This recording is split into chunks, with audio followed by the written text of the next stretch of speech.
Alim Hanala. In and another. Oh, the uppercut floors him.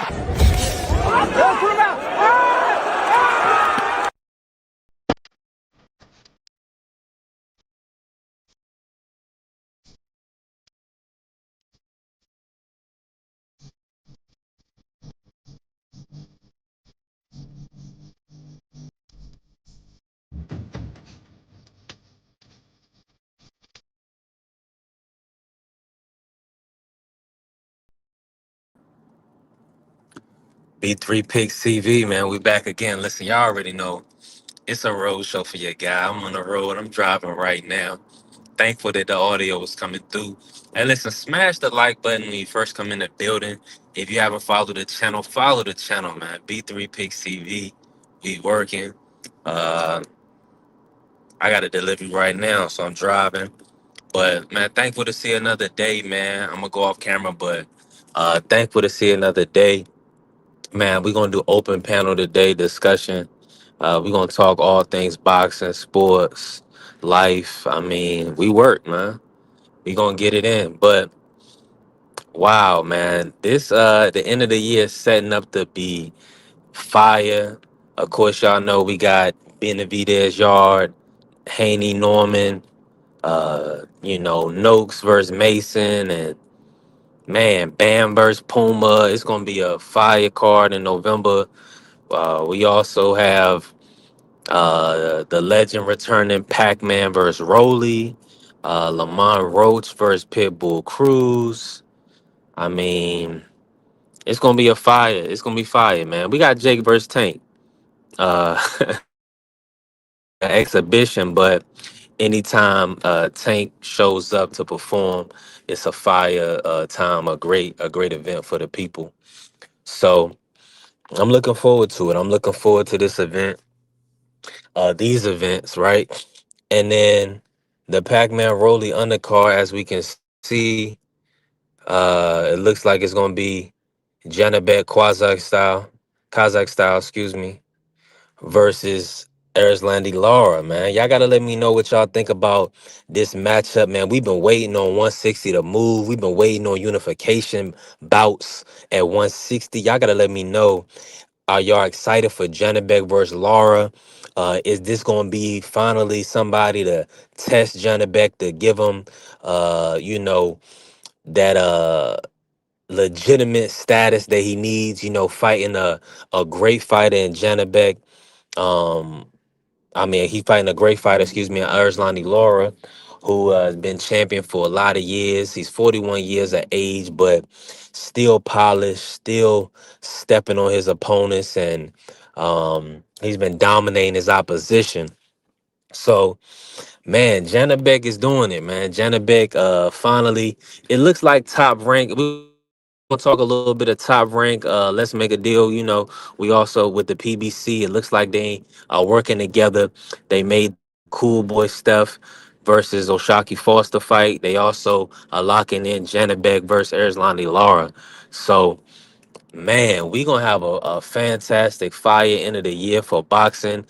Shout out to Turkey and Riyadh season. I think they upped the bar a little bit for boxing, kind of just ensuring that we keep the competitive juices flowing with the promoters, man, making sure these guys are putting on the big events, the best events. Making sure that these guys is putting it on the line. We want the best versus the best in the sport of boxing. We can't have guys not, unifying the titles, man. We want unified champions in the sport of boxing, man.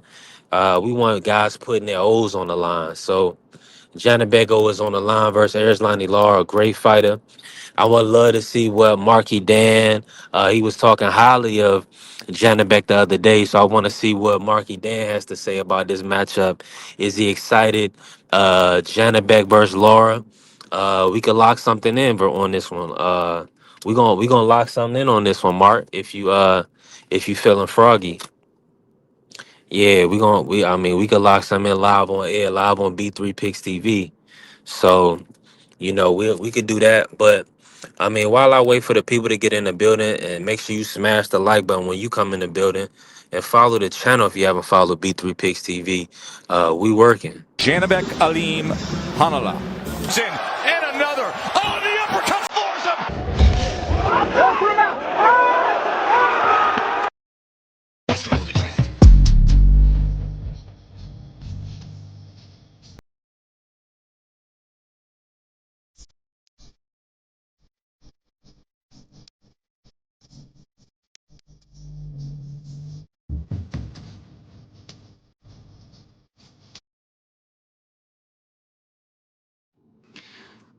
Man, it's Quazak style. What's going on? My brother Marky in the building. What's good, Mark? Salute, salute, salute. What's going on?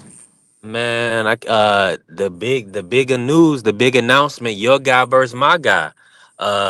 Landy Lara versus Janibek, Quazak style. Yeah, And yeah. salute to my brother. I saw the report. I saw Blue Blood came out with that report yesterday. Yeah, this is fire. This is fire. Salute to our brother Crush the Legend in the building. Let me go to Mark really quick, and I want to bring Crush in on this fight, and then we'll move around and talk every. This the road show. I'm outside with it on the road, about to drop some food off now. But I appreciate y'all jumping in and coming on the live with me and cooking with me, so we can keep the show rocking. Now, Oh, Marky Star, you all right? yeah, I tripped, but I fell on a chair. It's okay. I think you about to stub his toe. Damn, Marky. Uh, yeah. Nah, that shit Marky was good. funny as hell. I fell perfectly in place in this chair, dog. Go ahead. All right, now this was just the both of you, both of my brothers. But let's cook it up. Start it off, Mark. What's your take on Janibek versus Laura? Are you excited for this fight? And then, I mean, being honest, do you feel like I believe it's gonna land on the Pac-Man versus Rolly undercard, which would kind of make the hardcores and people more excited about probably buying that. Do you feel like this is a good co-main to a Pac-Man Rolly, and are you excited for this matchup? Absolutely. I'm excited for the matchup. Absolutely. I didn't hear about the Pac-Man versus Rolly. I didn't know that that was happening. But if it is good, this is absolutely a great co-main event. I mean, we were just talking about it the other day. I mean, Lara, he still got a lot of gas left in that tank, and he's stopping shit now. Now that he up at there at 160, and you know what I'm saying, he a little bit older, longer in the tooth. You know what I'm saying? The last thing to go is power, but at the same time, at least from what I've seen of him recently, he hasn't lost the skills either.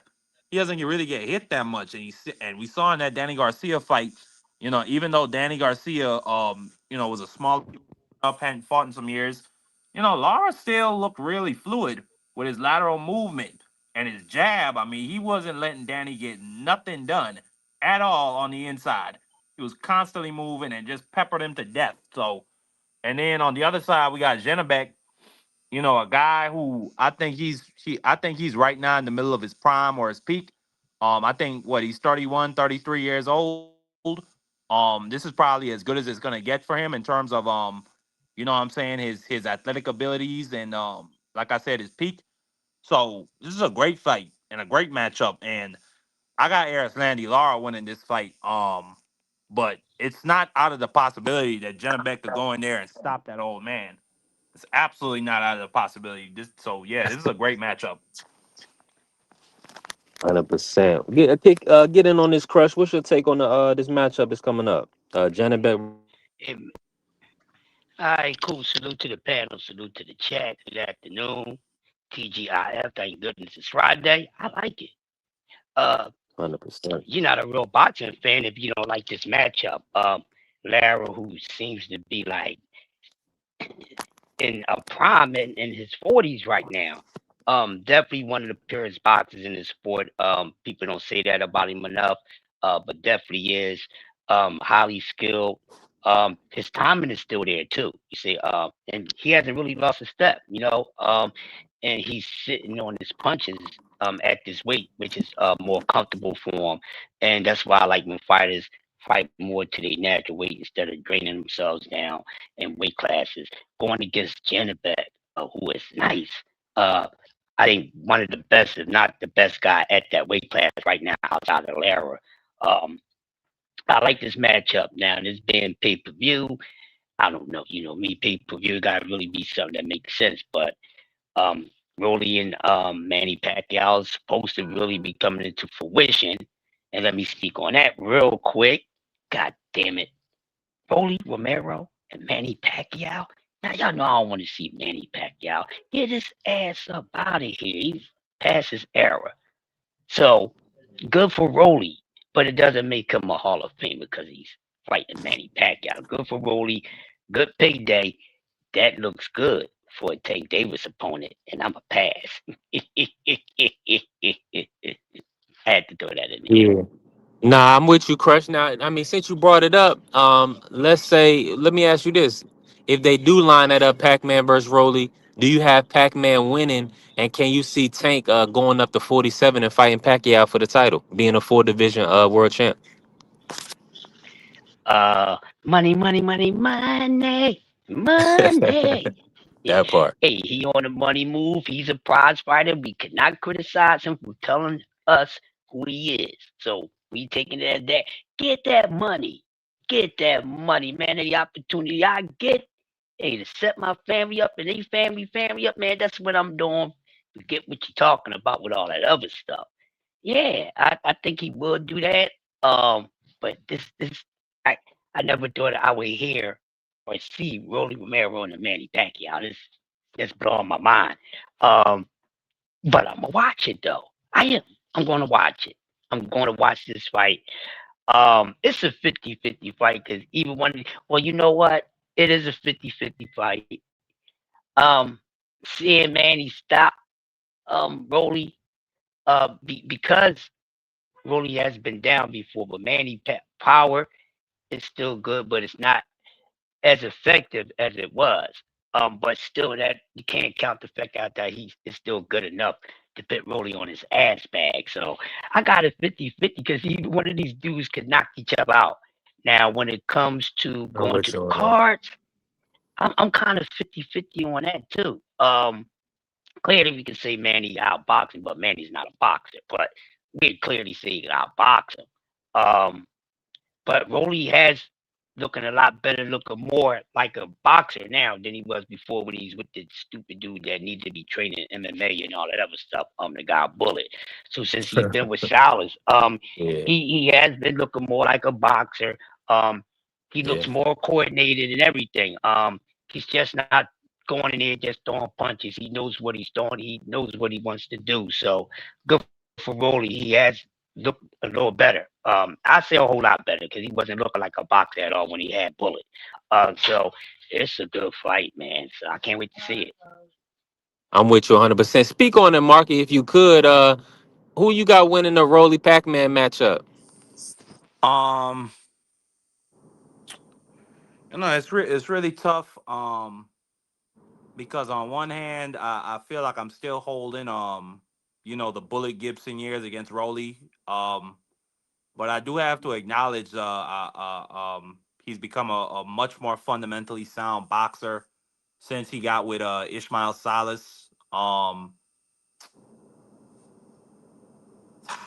Man, I just don't like saying Rolly Romero would beat Manny Pacquiao. Like that just sound like some crazy shit coming out of my mouth. But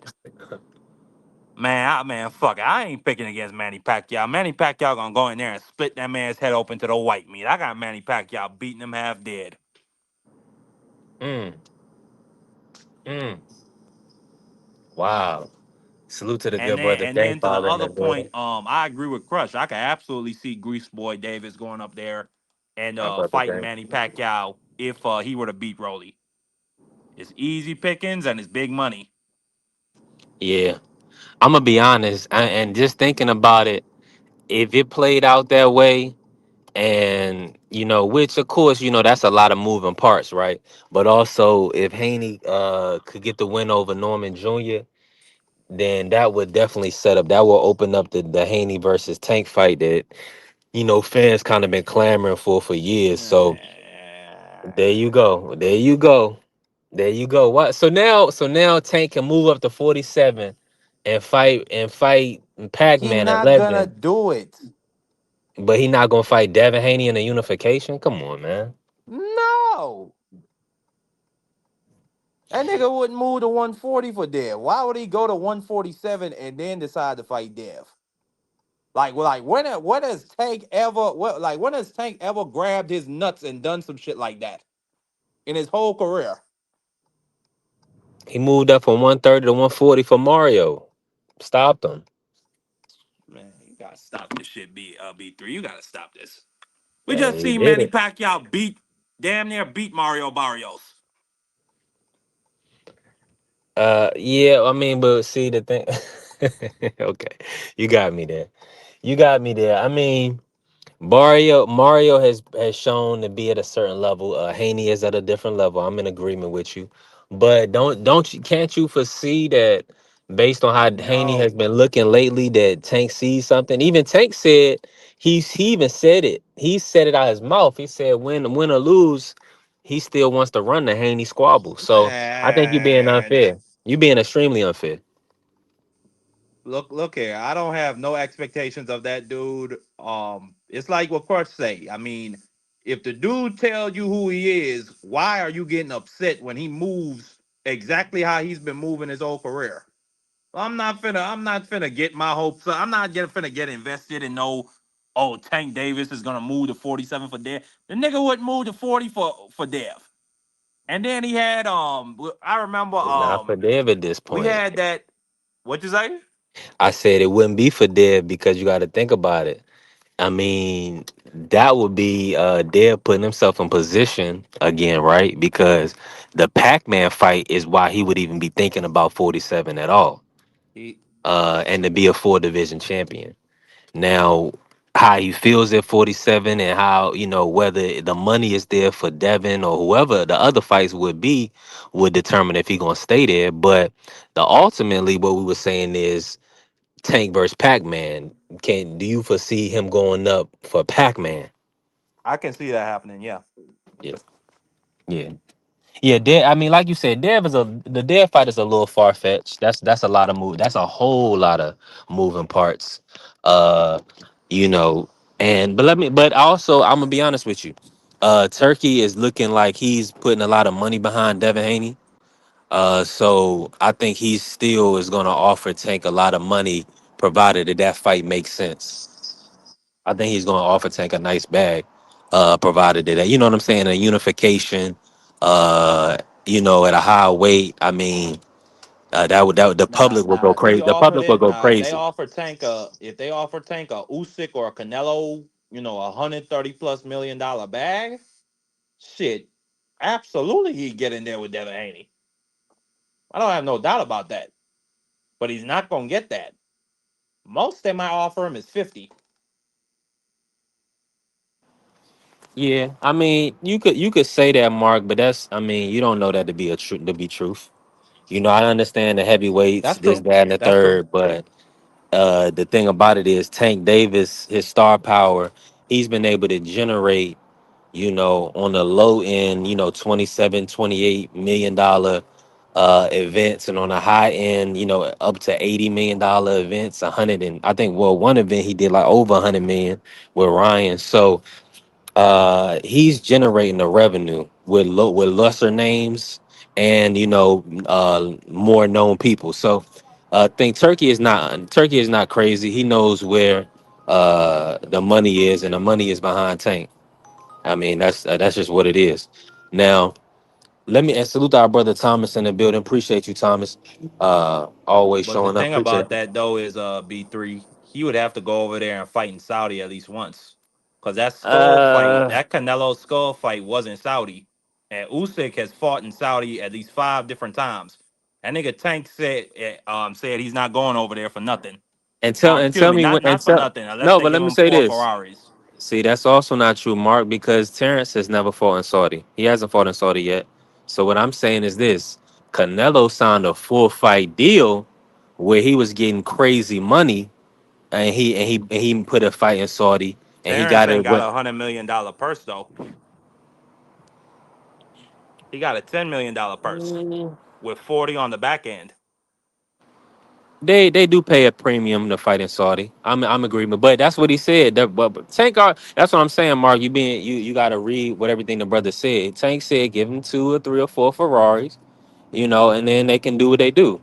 You know what I'm saying? He's not gonna. He understands the going on the road. He understands all of that. He need to knock out, but he's not concerned with the fight. He's been in the ring with Devin before. He understands his challenges, but at the end of the day, it's gonna be challenges with any fight. So like you say, $100 million bag to fight in Saudi. The brother's going to Saudi.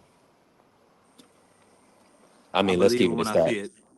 Yeah, they just got to put the money up there. Like they said, that $20 million stuff that was baby stuff. That was baby work for Al, and you know they gotta up the price. But let's move on, man. It's another going to be another great event coming up. Um, I gotta ask my brother Crush the Legend why you in here, real quick, Crush. So, have you been able to see a lot of the footage, a lot of the of David Benavidez? He's been kind of gearing up to challenge Yard, right? But it's a lot of talk about him fighting Zhao Pataya at cruiserweight. What would you want to see from David? And I'm gonna come to you, Mark, after this. Would you want to see David move to 200 pounds and fight Zhao Pataya? Or do you feel like he should try to unify with Bivol?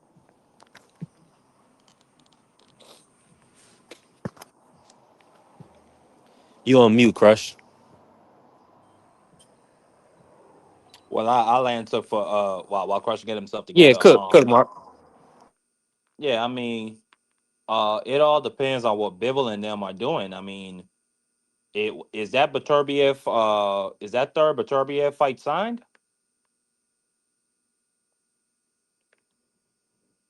Did you hear me, B3?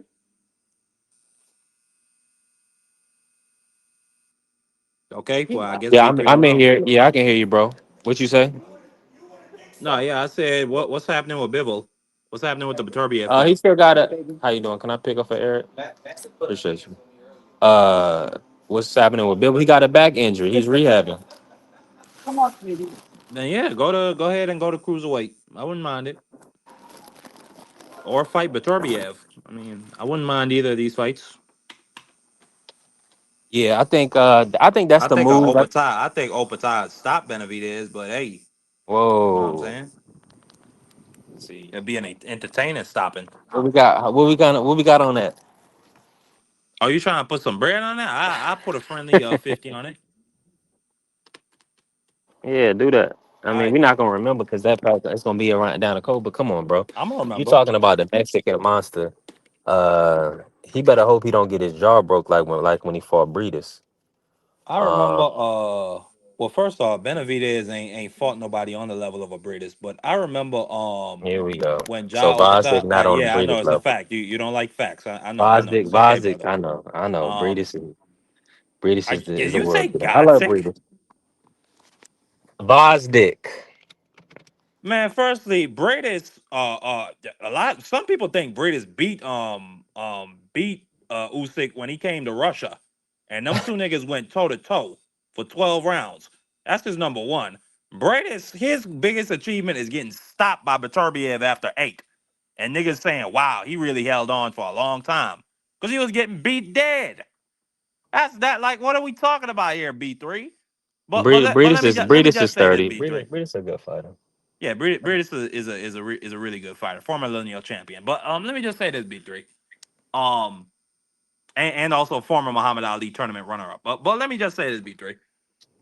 The way how I think I just look at Jao Pataya's style. I think he's far more athletic. I think he has way better feet. Hand speed. I might get that to Opataya too, bro. Like I could just see him parking Benavidez. More hand Something speed than nasty. Benavidez. Absolutely. Have you seen this boy Jai Opataya? Hold on, man. My apologies. And I'm gonna show you fast. You need to see fast hands in the sport of boxing. Show Jai Opataya. Man, look at that kid. Look how fat he is.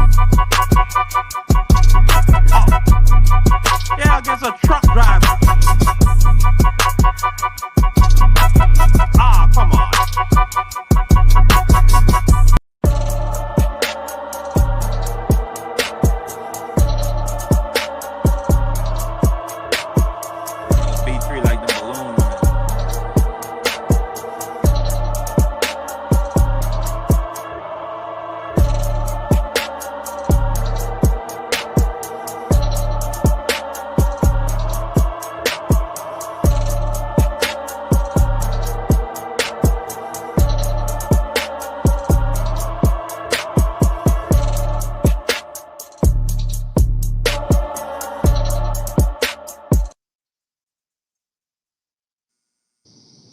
Yeah. I mean, you want to talk about fast hands? It's Benavidez, bro. Tighten up, man. Can you compare Jai Opataya's now? No, you can't. So what are we I talking know we about, don't we bro? don't we I salute the job, but Ty, we're gonna have you uploaded real soon, Ja. You know what I'm saying? We just working, man. Turkey has been putting a lot of money behind Benavidez and Devin Haney. Once he gets you in order, Ja, you definitely gonna be on B3 Picks TV. Man, Jai Opataya been getting them Saudi bags himself, but B3, I just can't stand the disrespect, bro. Like the Mm, disrespect you got for this young brother from New Zealand who's mm, doing nothing but holding the hopes and dreams of all the Aboriginal people over there on his back as he goes yeah. forth and does battle with the world as the world champion. And this is the type of disrespect he gets. I mean, I don't think it's disrespect, Mark. I think that's the wrong word. I'm putting a lot of respect on Benavidez, a guy that we've seen for years at the top level. You know what I'm saying? Fighting the dog Darrell, stopping a Boo Boo Andre, beating up Caleb Plant. Guys that we've seen for years. You know what I'm saying? We haven't seen. And I mean, he went in there with a puncher. Everybody said Morrell was this big puncher. He took his best shot and beat him up. So, I mean, you got to prove it to me against Benavidez, bro. I'm not about to say Ja's gonna put him to bed. Absolutely not. You know, ain't happening, Captain. My brother Marky fell off, but yeah, it ain't happening. It's not even. Come on, man. It's not even in the realm of possibility that I got David, this brother stopping David. Come on now. Let's be real with ourselves here. Yeah, it's. I mean, we talking about the monster El Monstro. Come on, man. I mean, and my brother Thomas, he said that's an interesting fight. Yeah, I agree. I agree. It's an interesting matchup. Jao Patai, he's been showing a lot of power. He's definitely consistently been, dominating the level of opposition he been in there with. But when it come to El Monstro, uh, that's gonna be a whole different ball game. So I want to know in the comments and in the chat, who do y'all have winning?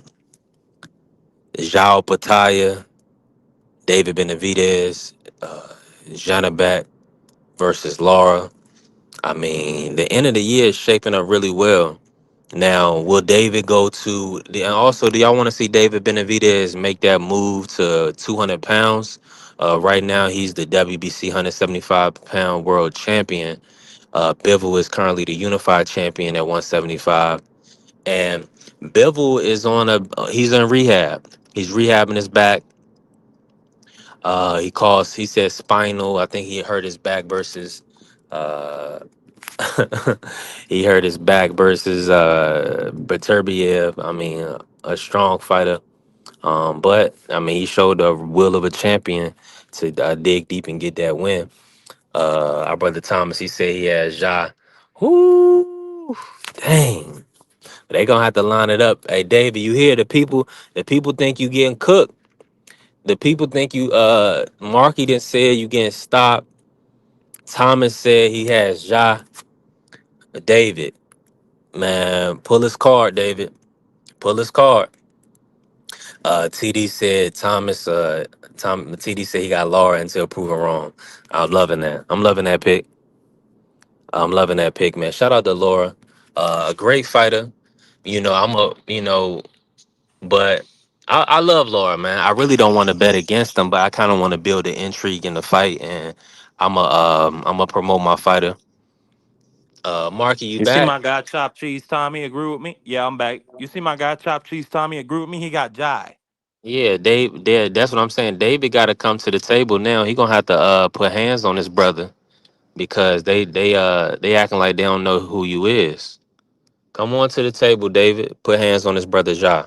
Yeah, come on to the table and get put to bed, Uh, s- Benavidez. so yeah, so before you got on, Mark, I had challenged you. I'd have thought that's why you was coming on. Um, I got Janibek over Laura. Yeah, so what you want to do? Putting a friendly I 20. mean, Yeah, we could put the friendly 20. We could put a friendly 20 on that. Yeah, we got the friendly 20, man. Yeah, there it Man, is right quasi, there. yeah, Whole quasi world to see. style. I didn't want nobody to act like, oh, when they heard this, they like, oh, well, Marky got on, you ain't locking the bet. So yeah, I'm locking in my guy versus your guy. Yeah, Janibek, he gonna get gassed out. Lara gonna stop him to the body. 8 rounds. Mmm. Over. Mmm. You remember what he did to Tommy Lamani? Yeah. They had to go get a stretcher for that guy. Now I give you, that was a bum Lara was fighting. But he gonna treat Janibek like he's Tommy Lamani. Sorry. Ooh, I'm in the car wash right now. Salute to the queen, Miss Bitch. Coming in. Yeah, we working. When I be on the road, I like to jump in the car wash, get my car wash real fast. My bad for the audio. Let me go ahead. how much is a car wash out there? I mean, it depends on what you getting done. I mean, you can get one for $10 or less, but And typically it's people, we straight got machines, packages. Yeah, it's I pay straight 19 a machines and month. industry that's washing your I car, not people. 100%, bro. Come on That's now. terrible, B3. Yeah, but that's, I mean, a hand, like getting a brother to wash your car, bro, that's probably gonna run you about 60, $70. But you hurting you hurting the economy by doing that, B3. But anyway, man, B3, you get your car washed, man. You do that for yourself, brother. You doing what you're supposed to do. Um, Getting back to that Jennebeck Lara. What? Firstly, is that just talk, or is that confirmed? Do they have a date locked in? No date, because they locking in the Pac-Man versus Rolly event. So this is probably gonna be the co-main for that event. So they getting everything finalized. They gotta finalize it. But that the same way they came out with the Oshaki and Scooter fight, you know what I'm saying, and kind of how they rolled that out, and they rolled out Fondor Thurman. This is gonna be a pay-per-view event. Pac-Man Rolly, Janibek Lara. I mean, it really don't get no better than this. Shout out to the PBC, always kind of showing up and letting people know that at any day and every Nigga, when day. my name come up, respect it. Most def, most def. Shout out to the PBC, Yeah, because putting they these they brothers came out there. through. We barely see them, but when we do see them, they're always in decent fights. Yeah, man. It's Premier Boxing Champions. That mean they putting champions versus champions. Man. I mean, outstanding. Now, of course, we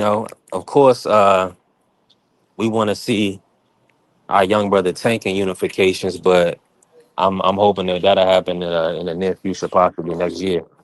And you wishing on a star and a dream.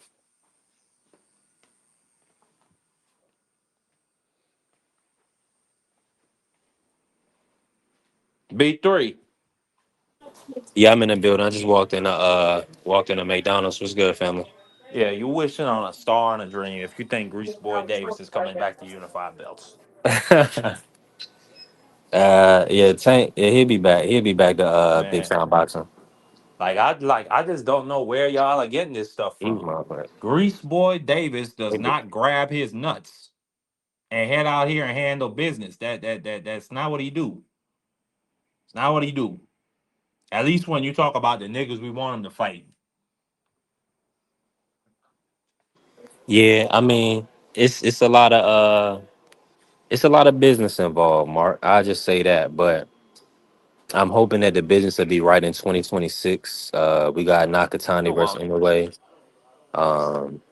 It's gonna be big fights, man. It's gonna be a lot of dust settling. So 2026 should be the year. So we relying on on the Japanemen. That's what we doing now. We're relying on the Japs now. They gotta keep boxing The afloat. Yeah. Americans are relying on the Japs. This is what your country has come to. Hey. I want to let you know that. Well, hold on. And it's Time all out. because of Grease Boy Davis. Or no, no, no, Now no. you I ain't gonna jumping the say all gun. because that's strong. That's a little bit Yeah. harsh. Yeah, that's That's a little bit strong. harsh. Yeah. This environment. I mean, you know what? I'm gonna put it on the one it deserves to. Floyd. Floyd taught these niggas the green print. He told them, fuck the fans, fuck the promoters, get as much money as you can. And the sport has suffered since then. We need to go back to the days when boxing was really run under one entity. And you know who that entity was, B3? The mob. Dana White coming with his own type of mob man mentality. Rob the fighters, get the fights done, and get that revenue flowing. Yeah, I mean that's. I mean, I'm with you. I'm with you to a degree, Mark. I think people kind of Floyd put somewhat unrealistic expectations for a lot of guys, to remain undefeated and to become, pay-per-view stars, essentially to kind of promote themselves. And some promoted themselves poorly and, pissed off fans, and others, did well and was able to, like a Tank Davis, was able to get a large pay-per-view following. Ryan Garcia got a large following as well, promoting himself, and also having the advisement of Floyd Mayweather. So Floyd has done a lot of good things for these guys, but sometimes there's unrealistic expectations. But we got our brother Free in the building, and Mr. Moore is Yo, pulling up. Listen, y'all already know it's open panel, so we definitely. I'm out here picking up food right now, working. Hold on, let me bring Mr. Moore on the stage. Uh, old let man Shelton Moore. Yeah, that's our guy. Now let me bring Free in, and I'm gonna bring Mr. Moore in. Free, what's your take on the upcoming matchup, the Janibek versus Laura? Do you like the fight, and how you see that fight playing out? I mean, it's a long awaited fight. Hopefully, it gets done. Is this fight signed? No, it is not. And right now, at least from what B3 has told me, they're trying to lock in a date, and they're waiting on Manny Pacquiao and Rolly Romero to get their stuff locked in so they could be the co-main. Yeah, I mean, it's a long awaited unification fight. I mean, I've been trying to figure out when was Janibek going to fight one of these other champions. It seems like he's like picking up vacant belts instead of fighting the champion. So it's a long awaited unification fight that should have happened maybe a year or two ago. So hopefully they do get it done.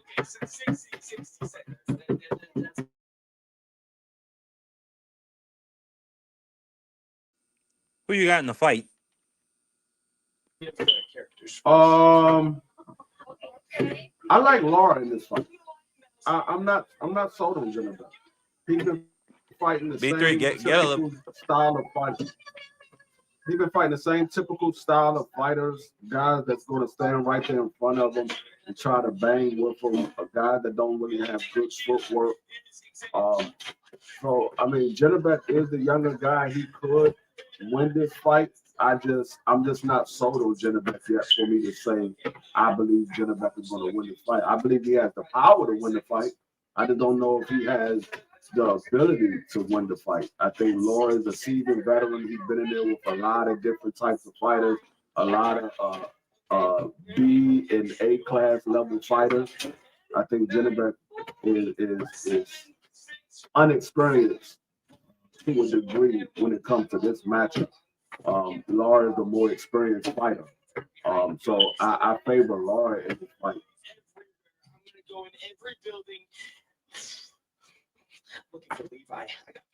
No, absolutely. Shelton Moore. Shelton Moore. Hey, I'm in the building. My bad. I'm working. Okay, go ahead, B3. Yeah, You I'm take over. working. Salute to the Queen Angie baby in the building. What's going on? Hey, Free. I ain't hear Free. What's going on, Free? We got Free. We got Mr. Moore in the building. Let me get you in on this, Mr. Moore. What's your take on the Janibek versus Laura matchup? I think it's a bullshit fight. It should be trying to make you pay for Laura, 43-year-old ass versus Janibek, who nobody knows. Janibek's gonna beat the hell out of him though. Laura is up there, and he Yeah, been bum you heard that, bashing. Mark? He been bum bashing. He been bum bashing for the last couple of years, but Janibek's gonna beat him. Gonna beat him up. Probably stop him. Janibek can probably stop him. I'm not surprised by Shelton Mm. Moore saying that. Shelton Moore once told me that when he was 20 years old, an old man couldn't do nothing better than him. So I understand Shelton Moore's logic 1,000%. But I got Lara whooping that nigga, like just whooping the dog shit out of that nigga, stopping him by 8 rounds. Shelton Moore, it's gonna be something nasty. And I hear you. And you know, you have the right to your opinion, young buck. You also had Brady Morrell winning that fight against Benavidez. So This nigga, you gonna really throw that in my face, man? You old bastard. Hold on, let me see. Let me play I Mark just Drop. Let me play Mark Drop free before you go.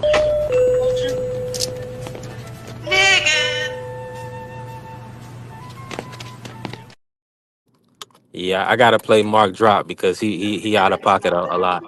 Go ahead and cook free. no, I'm not sold on Janibek. Janibek hasn't fought anybody. I mean, the level of his opponents is C or D level. He hasn't fought a B level. He hasn't fought an A level. I mean, at least Laura has been in there with B and A level opponents. Heard, A heard. how lot of long people ago was don't. that? Free. Stop. How long ago was he in there with A-level opponent? No, I didn't cut you off. Let me finish that. What I'm saying. I mean, Laura is a more skilled fighter. Yes, Laura doesn't move around like he once did, but the thing that we've seen from Laura is he's more intelligent in the ring. He knows when he needs to move, and he knows when he needs to sit down on his punches. We saw even with the Danny Garcia, and Danny Garcia is not a great opponent for Laura, but Danny Garcia was a younger guy who was a counter puncher, and Laura made that man quit. Danny has never quit in a fight. He made that man quit. And I mean, I won money on that fight because people said that Laura wasn't going to stop Danny. I saw that coming a mile away. Laura is a big puncher, and he got a long reach. Like I said, I'm not sold on Janibek. I mean, most people don't even know 5 people on Janibek's resume. Hey, come I'm on, not. I'm free. I not. That's hear what not you, fair. Five. You gonna give I hear him? You what gonna you're make? What saying. about No. three? Hold on. I hear what he's saying. But let me ask him this. He didn't want to answer it before. Maybe he'll answer it now. When's the last time I've been in there with an A-level dude? How many years ago was that? 10? Last year, Who was A-level that he was in there with last year? Who? it was a B level. It was a B level opponent, Danny Garcia. Come on, man. Come on, You asked man. me when was the last time he was in there with an A Hey, or B level last look, year. hey, like I said, I can't argue with your opinion. That's your opinion. Danny Garcia ain't never been B-level. He always been trash. But anyway, I Oh, mean, yeah, that's that's your harsh. opinion. He always been trash. I mean, Salute to the yeah, brother that's that's C your my Mac in the opinion. opinion. But building. most But people will say Danny is not trash. Most people will say Danny's not yeah, trash. most people do. But yeah, At but that point in his career, I did think he was pretty. I ain't gonna say buns, but he was past it. He was past it for sure. That was his first. Was that his first fight at 160, or did he fight Jose That was Benavidez his Jr. at first fight. 160? He fought Benavidez at that was his 154. first fight at 160. Yeah. Yes, But that was I'm the just first fight saying, at Lara ain't 160. been in the ring with an A-level fighter in the last 10 years. So I don't think he's gonna do nothing with No, Janibek. I think Janibek gonna knock his old ass out. I I mean, think that I think that hold on. Jared I Hearn mean, fight was like 8 years ago, Sheldon. Be fair. even Law at this stage of his career is better than any opponent that Janibek has ever faced. Oh, I don't Anybody that disagree. Janibek has I don't faced. disagree with that. So I don't disagree like I with said, that. I agree with you and 100%, D Free. I see Janibek had to dig down deep in certain fights that I'm like, everybody's talking major about Janibek. This man is going life and death with some of these guys that I don't even think is a C level. Right. So I'm But not sold we on go, Janibek. oh, I hear you. I'm not mad at you, but I'm just telling you, he gonna beat the hell out of Lara. He probably gonna knock Lara out. But we'll see. That's why they gotta fight, right? Yeah. And then when Janibek gets stopped by Law, they're gonna be like, well, D3 was right. This man is a C level.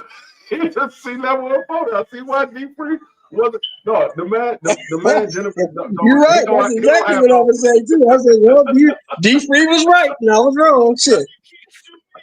The man don't have no Man, head movement. His defense is not great. He doesn't have any footwork. I don't see outside of the power and maybe the youth. I don't see anything that Janibek got that Law should be worried about. I'll show you. I'll show you exactly what he got. Janibek Alim Hanala. In and another. Oh, the uppercut floors him. Nasty.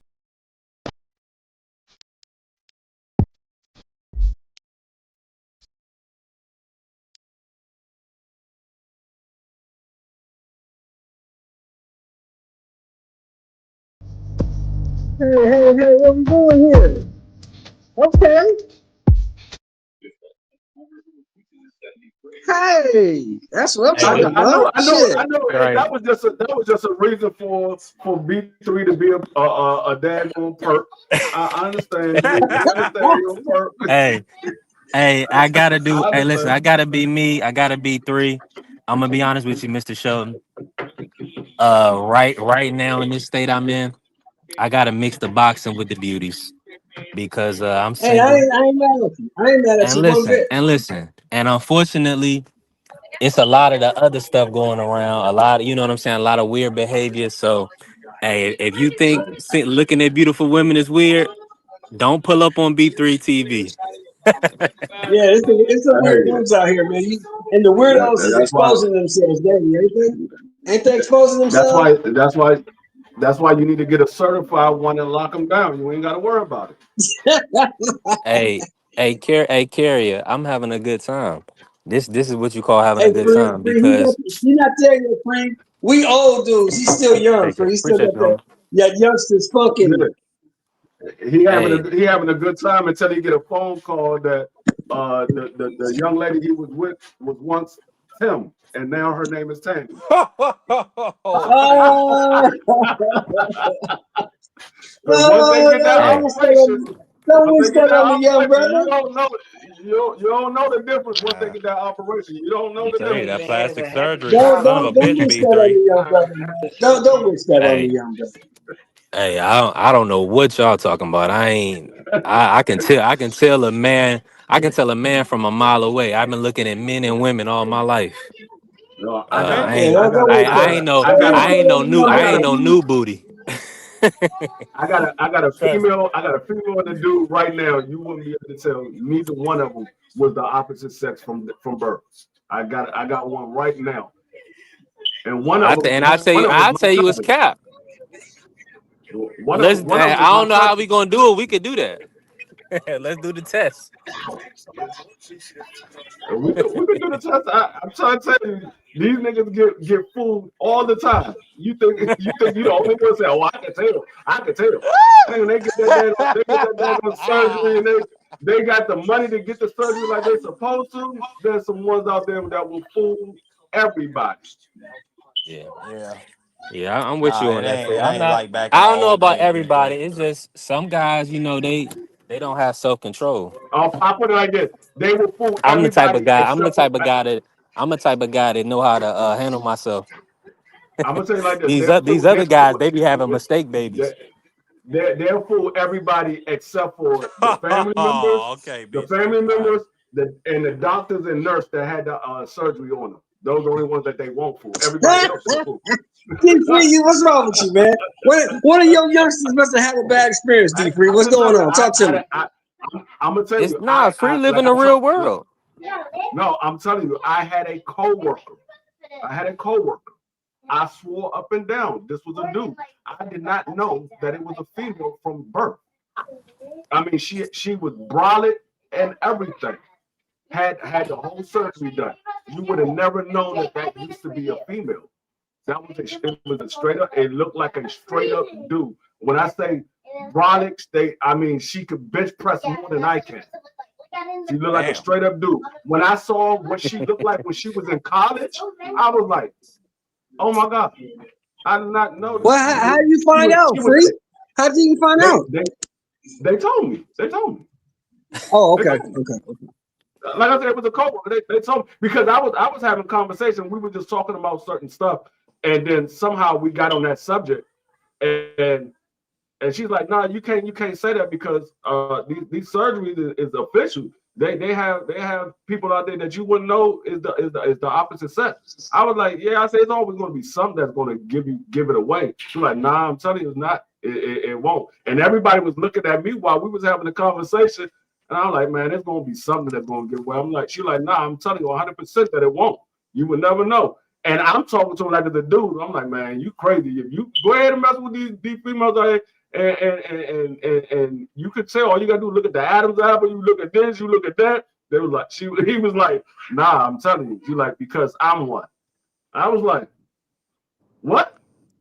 And then they showed me the picture when he was in college. A beautiful female when they was in college. Long hair, hazel eyes, beautiful female.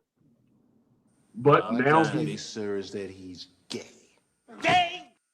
No, I was just gonna say, man, B3, you now gotta expect and this the dude got a full. I gotta get us full back mustache, on track, man. full mustache and beard. This beard just as long as mine. Just as long as mine. Yep. Man. It's Taking just them hormone blockers and that testosterone. That's what it do, B3. They got chemicals to go along with the surgery. Yeah, they take Message. they take these pills. They take these pills that help them with their testosterone and stuff like that to bring up the levels. And when I say he has a full beard like mine, like I said, you would have never thought that was a female before. You would have never thought it was a female before. Hey, the one thing I got on my side mark is patience and time. That ain't about to be bestowed Hey, upon I'm me. just y'all telling you to remember? watch yourself with them balloon women that put all that Hey, plastic in y'all their remember? body. That's all I'm saying, Hey, brother. In Living Color? you never seen me around no balloon women. Y'all remember In Living Turn Color? yourself up. Okay, What'd serious you say, Hey, question you for the Zelle? remember In boys. Living Color, D Free? Glasses You remember In Who? Living or no Color? glasses? I remember in Living Color. Yeah, remember this? Every day we trying to drop knowledge, motherfucker come up and Damon Wayans will pop out and say, message. Message, B3. Message. Yeah, I mean, yeah. See, that's the thing. The beautiful thing about how God has blessed me, Mr. Sheldon, is I got options. I'm not, and I got the right to choose. You know what I'm saying? And a lot of times I stay my black ass at Player. home because these shorties, free ain't lying. It's a lot of weird stuff going out here in the dating pool. Oh, yeah, you have Right. to be a player. When I had that conversation. When I had that conversation with him and he proved it to me, showed me his baby pictures all the way up until right before he had the sex Yeah, change, fucked you and up. then I met his mother, and he's like, yeah, his name was such and such. He changed over to a male. I was like, wow. And they accepted, I little never thought. Leon for who he is now. Huh? They accepted little Leon, D Free. Huh? She used to be Lisa, now she Leon. Yeah. I mean, I believe his name was Tamika when he was originally a female. His name was Tamika, and now I believe his name is Antonio. Antonio. Yeah, I believe his name is Antonio. I can't remember. This was years back. This was probably maybe about 6 or 7 years ago when I was working with another company. But yeah, it was a straight up. Somebody got a beeping noise in it. That's like a crazy Oh, that's sound. me. That's my refrigerator. Okay. I'm sorry, y'all. That was my refrigerator. It's 74. We got to Well, Mark out here in the y'all better be worried about Marky. Y'all ain't got worried about 3. You know what I'm saying? Nigga, we don't got that in the Listen, first cause half. Marky, hey You Marky, over crazy? this there. for you right Thing here. is, Marky, you only got to fuck they up don't play that once. shit over there. They don't play that shit now. Tell them, Marky. Be a little slow, be a little late, At all. just once. Nigga, we don't play that shit down there. No, You might get that's through. one thing I do You know. might get The through if you get. I Caribbeans, remember they the had the Caribbeans cruise don't be ship playing come that. through. They had the cruise ship come through, and a transvestite and their partner came off the boat, kissing and walking with their hands. I'm telling you, they got chased. They got chased out of here. No, Now that was a couple yeah, years no, back, but Yeah. still, we don't tolerate that shit like that. B3. I know. It's In Jamaica they don't play that neither. I know they don't play that in Jamaica neither. at all. Be free. Fire Batiman, bun. go here. No Batiman here. They don't play that shit. But Mark, it's funny that you say y'all don't play that shit, but you pro homosexuality, you pro all that I'm type pro of stuff. freedom. I'm pro freedom. Oh, okay. I ain't say I was with them niggas when they were going down there to lynch gay folks. I just said that, you know what I'm saying, they don't tolerate it. But I'm supportive of people's freedoms. I don't care if you're a fudge packer. That's what you like to do in your privacy. Go ahead, brother. You notice he said privacy. Don't come outside with that shit. Keep Exactly. that shit out. No, but back to boxing. No, I need to see Janibek in there with better competition in order for him to make me a believer. Well, this is your chance right here. You finna see it right here. You finna see him in there with Lara, who's supposed to be in competition. If he go in there and he destroys Lara or beats Lara, well, he ain't even got to beat him convincingly. If he goes in there and he beats Lara, I would say, okay, yeah, Janibek is certified. I would say he's certified because I mean, like I said, Lara's out there putting people to sleep. If he's 29 years old and he loses to a 43-year-old man and he a unified champion, he needs to quit boxing. I mean, this is what makes me question this. Like, this man didn't want to fight Jamal. He didn't want to fight Boo Boo. And I'm like, okay, those are the only real names at the weight class. He never fought Triple G. I'm like, oh, what guys are you going to fight at the weight class? You ain't got that many guys at the weight class. That is notable. You ain't got that many guys. How you know he didn't want to fight Jamal? Jamal ain't been mentally right for years.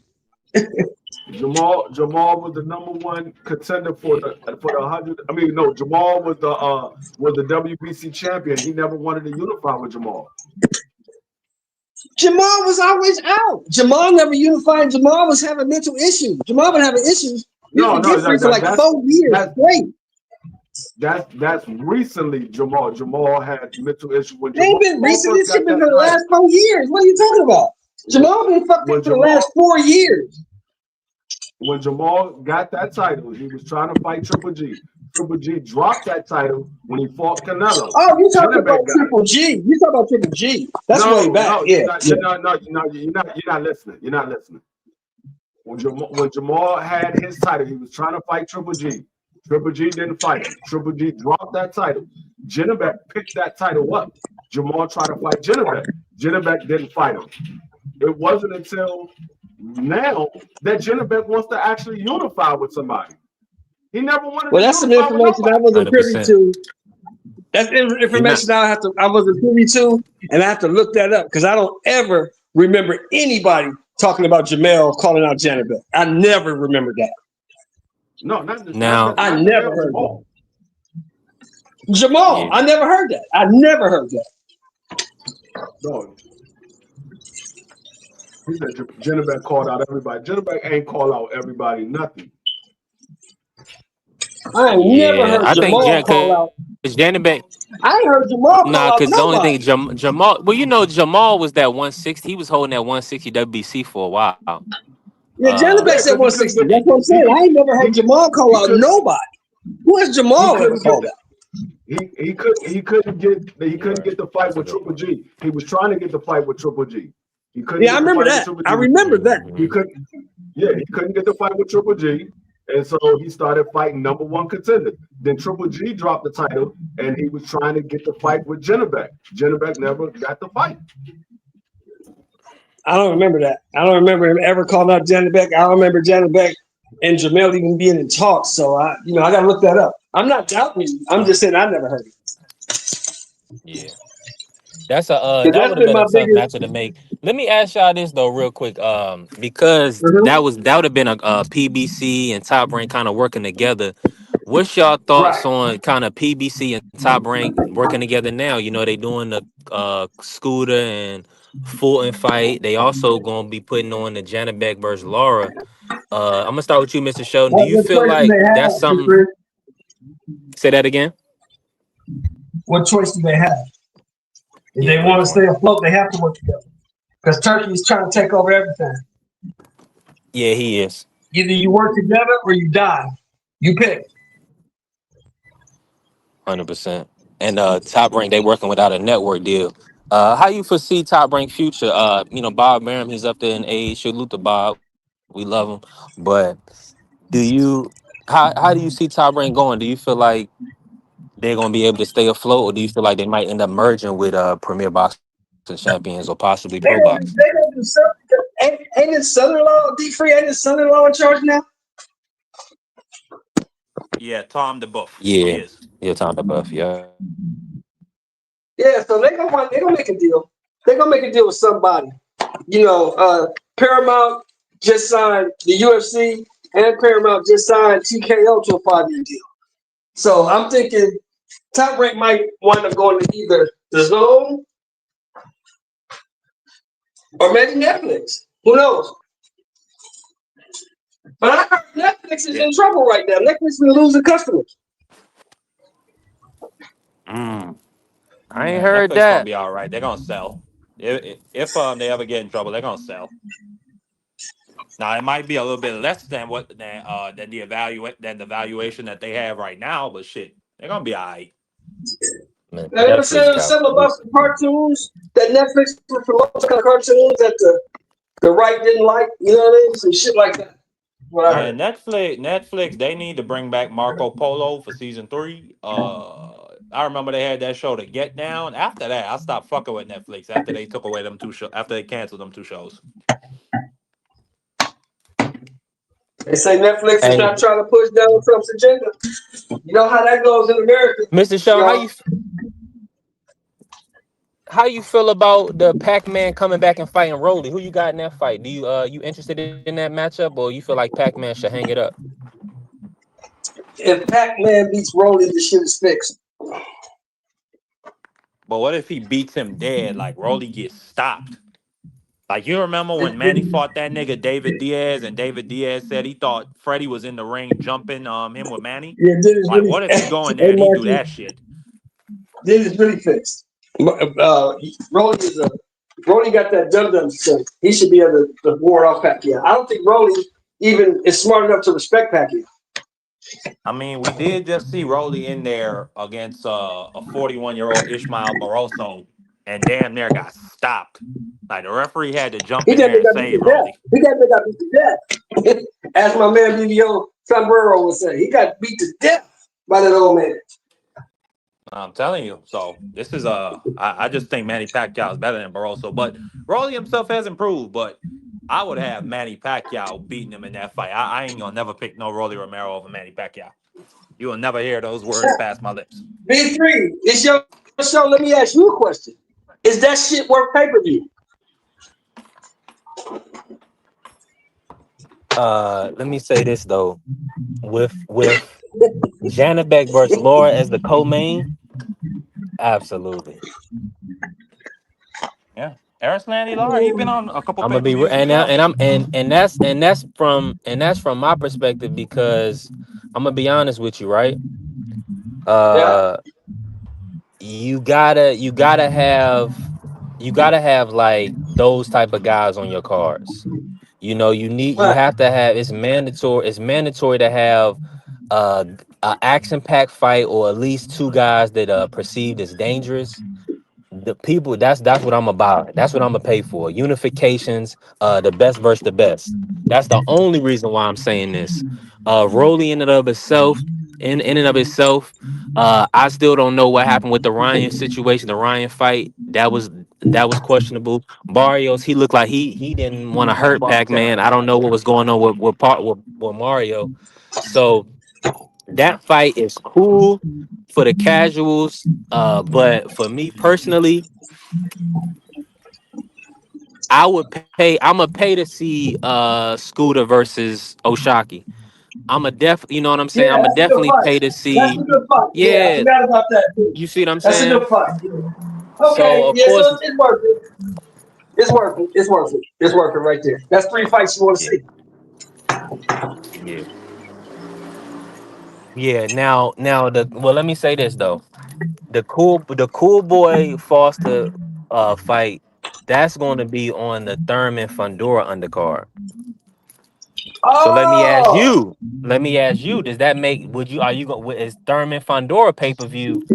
With no, Pool Boy. no, See, that's what I'm saying. But no. see, that's how they get us though, because That's how they I get it. put your, they get it because they give us the hardcore name, and like if we don't go to a bar that's showing the fight or the casino or something like that, you're gonna be like, I'm gonna go ahead and get it. You know what I'm saying? They're gonna get 60, $70 out of us because we want to see the real matchups.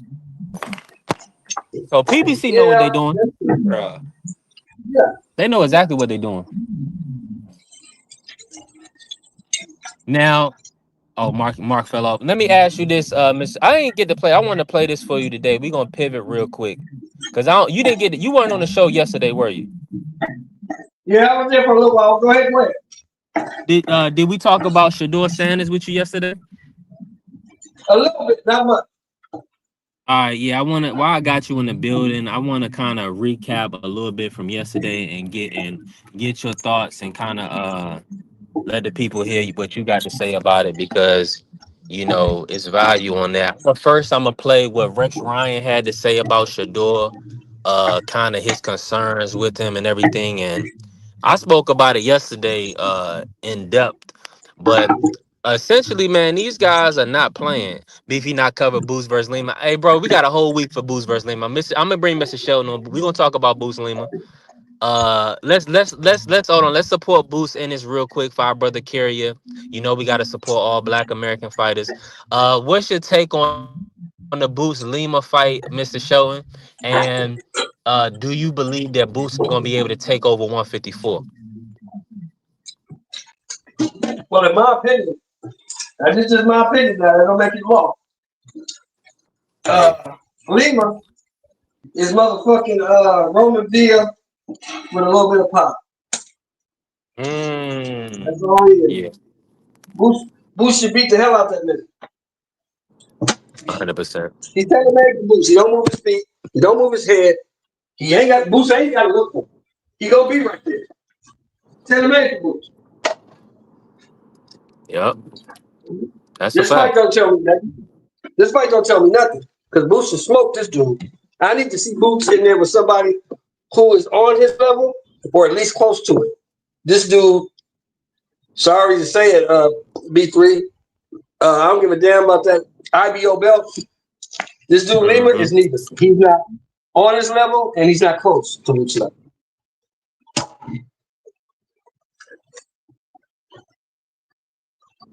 Your heart with that one, WBO. Carrier, that This brother fight don't tell loved me shit. WBO. This fight don't tell me shit.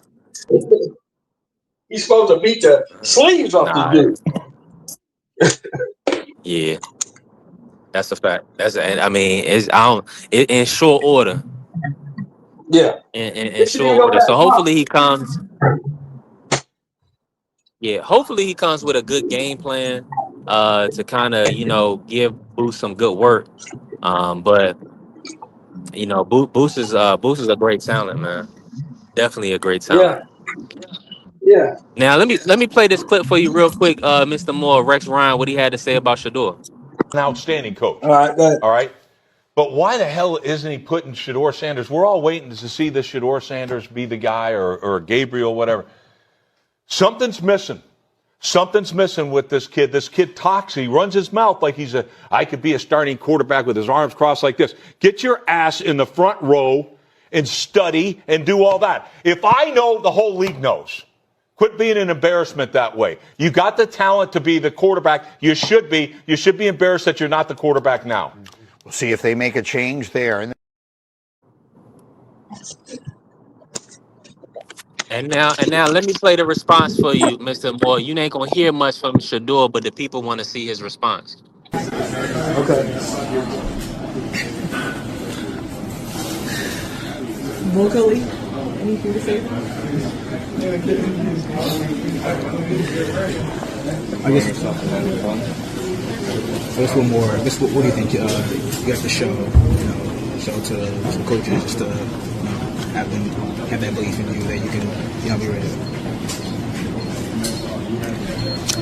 What can you say?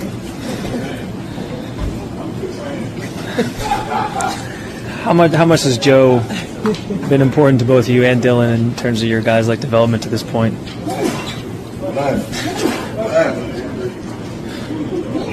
Y'all might as well. Quarterback.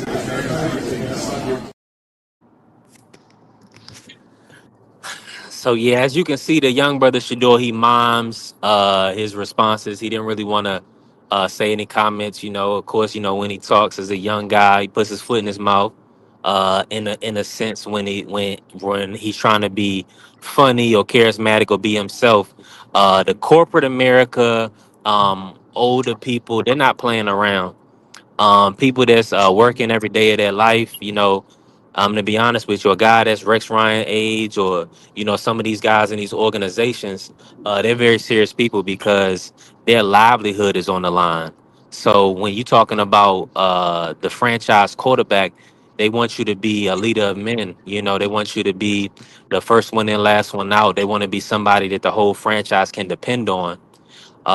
What's your thoughts on what Rex Ryan had to say, Mr. Moore, about Shador? And do you foresee Shador being a future starting quarterback in the NFL? I see him being a quarterback in the NFL. I don't know if it'll be in Cleveland. It may be in Cleveland once they get rid of Stefanski. Because people don't want to admit the fact that the reason all this is happening in Shador now is because Stefanski didn't want him. I think Haslam made him draft him. Yeah. So since Stefanski didn't Mm-hmm. want Yep. him, he's going to do everything he can to sabotage him. It's going to come to a point where he has no choice but to play him. Because Dylan Gabriel is going to prove to everybody that he's ass. Because he is ass. That's why he stayed in college for 6 years, because he wasn't very good. Shorter quarterback. You think his development is done? I think he's decent. He's decent as far as his mobility goes. Mobility goes, and also I think he throws the out route pretty well. You don't feel like he's gonna be able to keep the job? His greatest asset is going to be the fact that he can hold a clipboard. He's going to be a clipboard holder. Wow. I think you'll see Shador around week 11 or 12 when their season is completely over and they know they have no chance to make the playoffs. They'll put him in there and then finish out the season. And maybe either another team will pick him up or there'll be the new coach in Cleveland and they'll give him a shot. But he's the most talented quarterback on the roster. I mean, Joe Flacco's a better quarterback, but he's 41 years old. I mean, what you gonna do with that? All right, I'm back. What was Dylan Gabriel is not. I don't know what in you. any. I don't. You got to give me more context, Bobus. I'm not sure what you're talking about. Go ahead, Mr. Moore. Huh? Yeah. I'm saying Dylan Gabriel is not in any way, shape, form, or fashion a better quarterback than Shador Sanders. Nah, I don't believe he is either. So I don't believe so. that's just that. Rex Ryan is up there being an old white guy, saying that Shador should be grateful that someone gave him a chance, and he should bow down, and kiss the ring, and yes, a boss, and get in line. Because that's what they want all NFL players to do, is just fall in line. Like you said, Rex Ryan, I'm 60 years old. Rex Ryan is older than me. Mm-hmm. So I understand 100%. where his mentality comes from. I understand it. I don't Get think in, that's what Free. Rex Ryan is saying, though. I don't think that's what Rex Ryan is saying. That's I exactly think what he's saying. Get your ass in the building. Shut up. That's exactly what he's saying. What the fuck you mean, D-Freak? If you let me That's finish saying what I'm exactly saying, you can hear what I mean. If you let me finish saying what I'm saying, you can hear what I mean. What I think Rex Ryan means by what he said is study the film and perfect your craft. So when it is time for you to get in there, it is no going back. You are the starter. You are the starter. But Yeah. if you complaining about you should be a starter and this and that, and you're not paying attention to film and you're not doing what you need to do to make yourself ready for when your time comes, when you get in there, They're gonna say, well, you was doing all this crying and this is what we got. No. So I don't think, and like I told B3 yesterday, Yeah. I think what it is with Shador Sanders, when he said, I believe something is missing. What I see that's missing with him, he's not a leader. When you're a quarterback, a starting quarterback in this league, most guys look for the starting quarterback to be the leader of the team. And I don't think Shador Sanders is a leader. I think he's more so worried about himself and not being a leader for the other 11 or other the other 10 guys that he's going to be playing right along on the field with. I don't think he's that leader. I think he's going to be worried about making sure he do what he's supposed to do. If they mess up, that's on them. What makes you say that, Free? Because I don't see that. Because I mean, he doesn't show that leadership role. He doesn't show that. We never heard anybody, like when they talk about these teammates, we never heard Shador Sanders is a great leader. We heard that he's talented, but we never hear that he's a leader.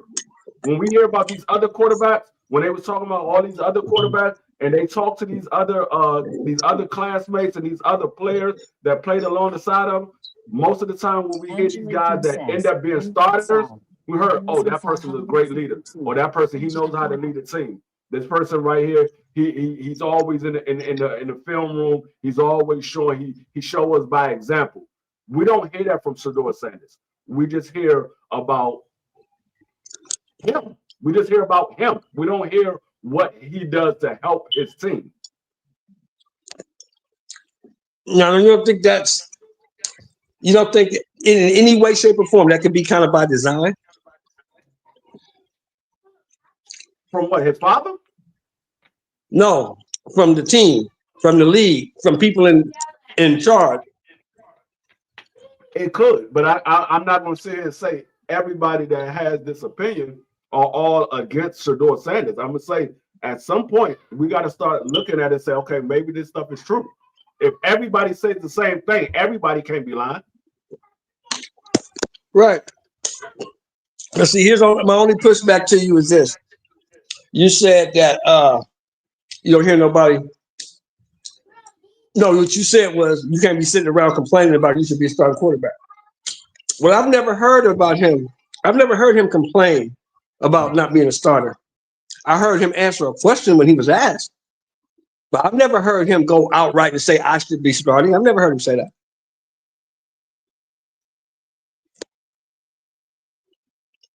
I've never heard him say that. I heard him answer a question that he was asked. I heard him do that.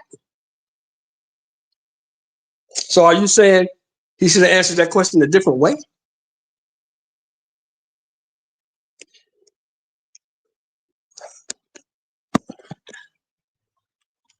Free got a call, Mr. Sean.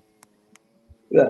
Or you can answer the question, B3. There you go. No problem. You can answer the So question, do you B3. like Punjab? Is you like that the best? Have you had Sahibs? Yeah, so I've actually tried a good amount of Indian food, and as an Indian, I would say that this has been the most. Been the best? Yeah, and also they have like good quantity. Yeah. For price. Okay, cool. Yeah. Nice, enjoy. I usually eat Sahibs though. If you try Sahibs, they're really good. All right, take care. Yeah, appreciate everybody in the building. Yeah, you can answer the question, B3. Now, and so let's cook. Now, you answered it on Shador.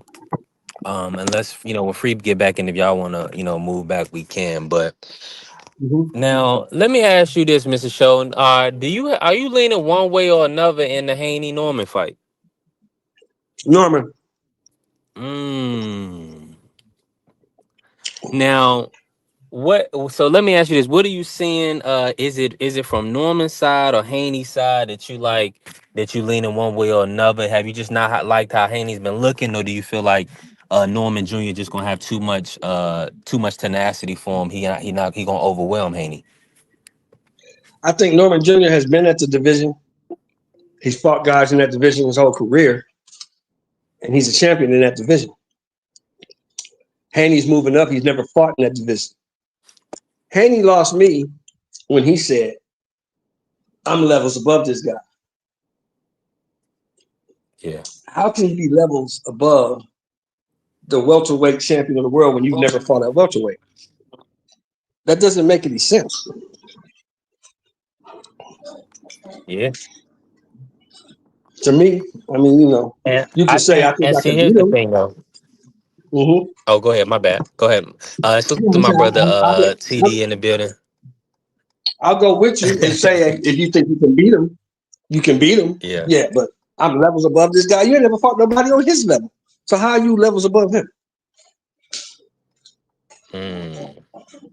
Yeah, I think he was trying to play mind games with him.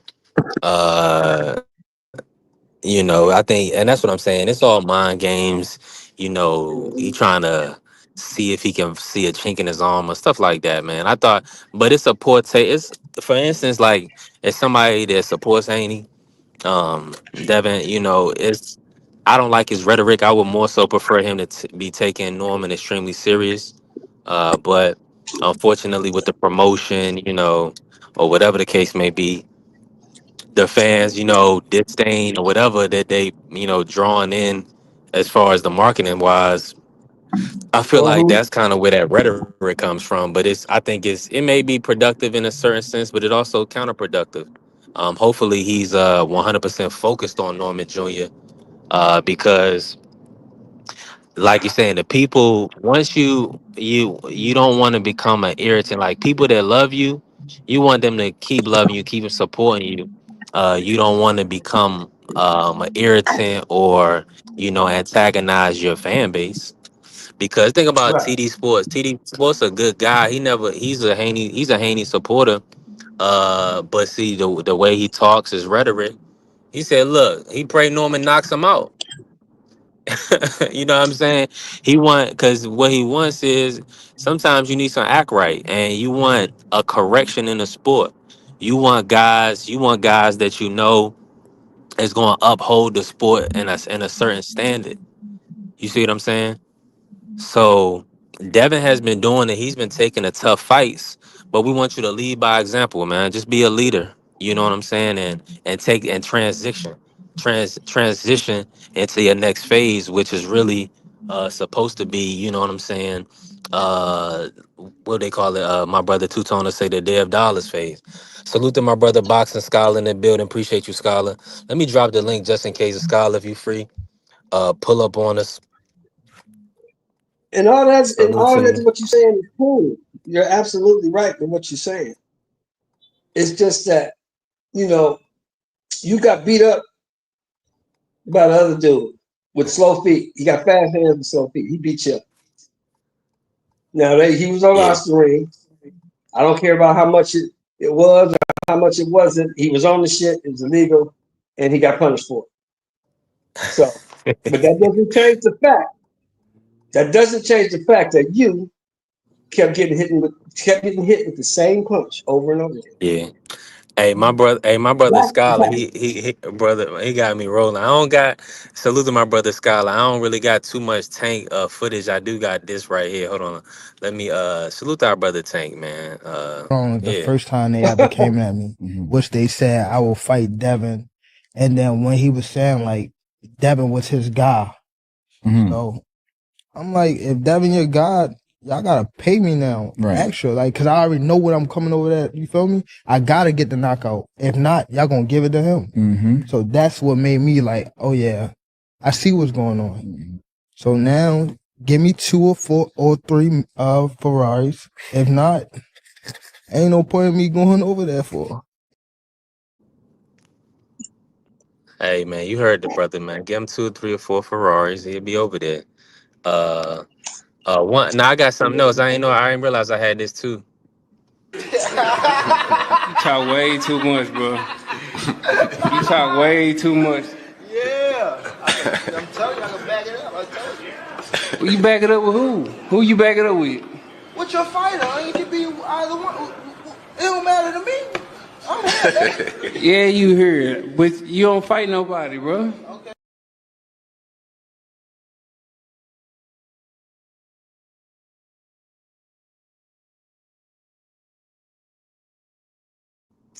Nah, I forgot I had Shorty on the end of that. But yeah, nah, Tank is funny though. Tank is saying it could be with you. It could be. He said, whoever. I'm here, baby. Tank there That for the shit check, sound man. good. Yeah, Tank that there shit for the sound check, good. man. Yeah, that shit sound good. Little Now 340 let me pound ask you this. dude. Let me ask you this Yeah, since we on the topic. yeah. Um, yeah, I love them all, TD. I must confess, I love them all. It's something that's better when it's thick instead of thin. A person.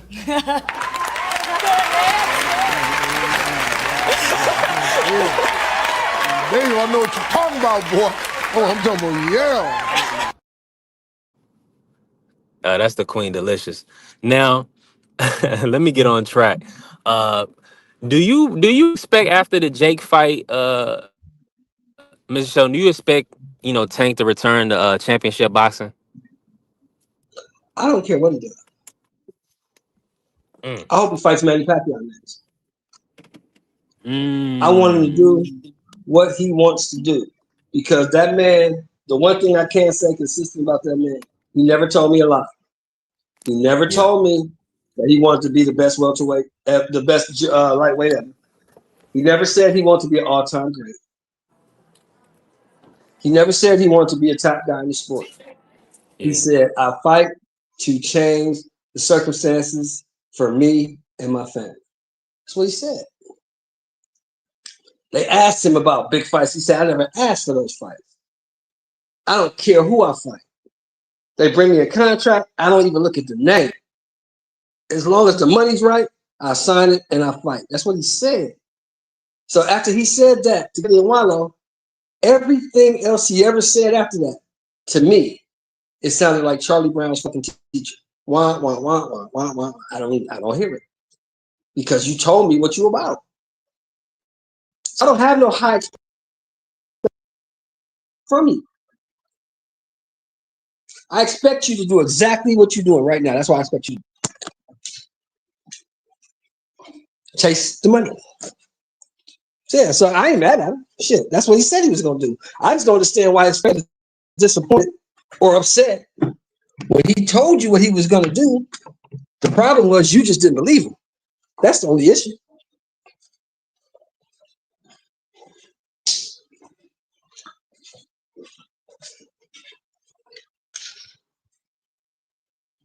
Now I'm with you. I'm with you completely.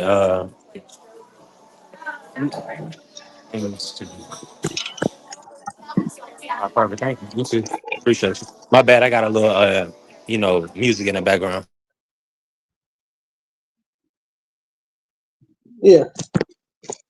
And somebody else, whoever else on the panel, Yeah, they I cook had on to it, but pick there, up. that's it, man. That's what he doing exactly what he told you he was gonna do. Yeah. Yeah, get the money. And yeah, I'm definitely not mad at him. Hopefully, the money will lead him into a unification at 147. We was talking about that earlier.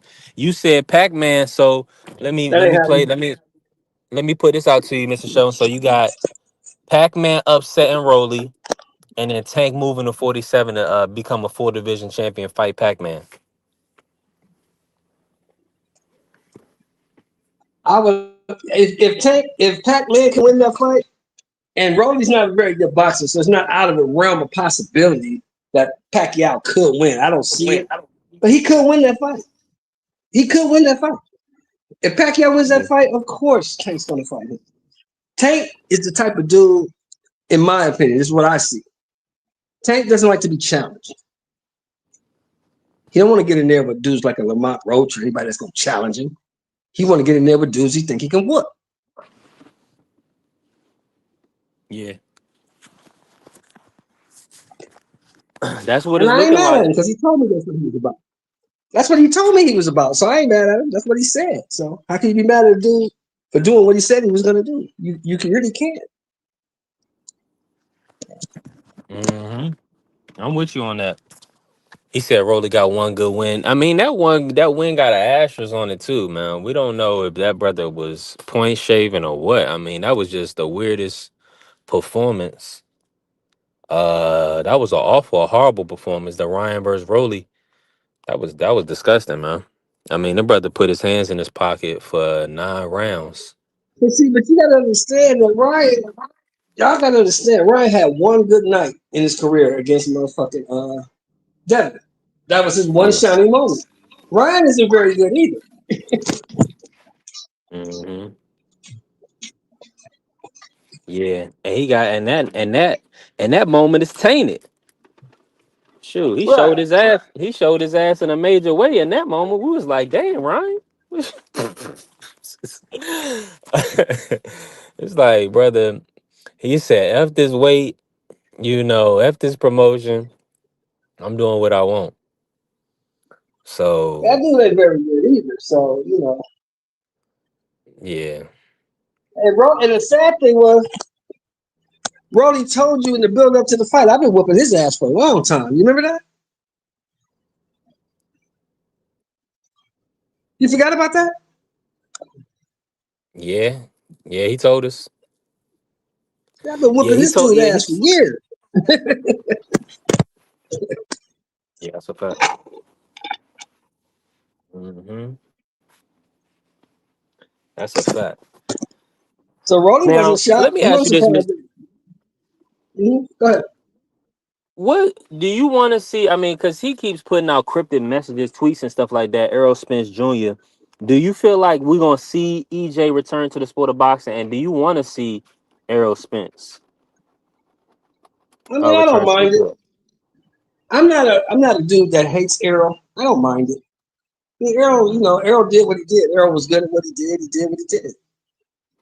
I never thought Errol was what they said he was, and I was proven to be right. But Mhm. I wouldn't mind him coming back. If he gonna do it, they'll do it. And I think Jamel is perfect. Both of them coming off losses, and both of them really ain't what people thought they were.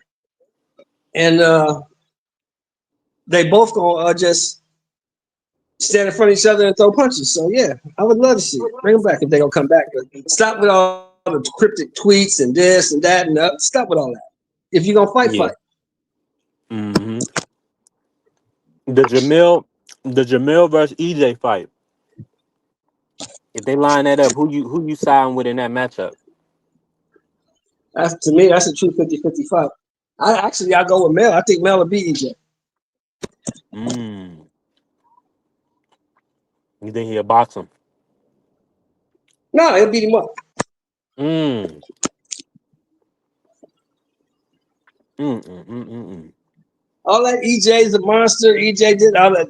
Crawford dispelled all that. That's over with. That's done for. Yeah, that's over with. Anybody that get in the ring with EJ now is gonna walk to him and try to take his head off. Mm.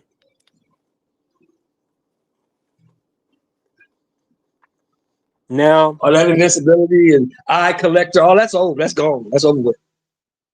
That's over with. Ain't nobody scared of EJ no more. now, did you agree with Crawford when he said that EJ's not a Hall of Famer?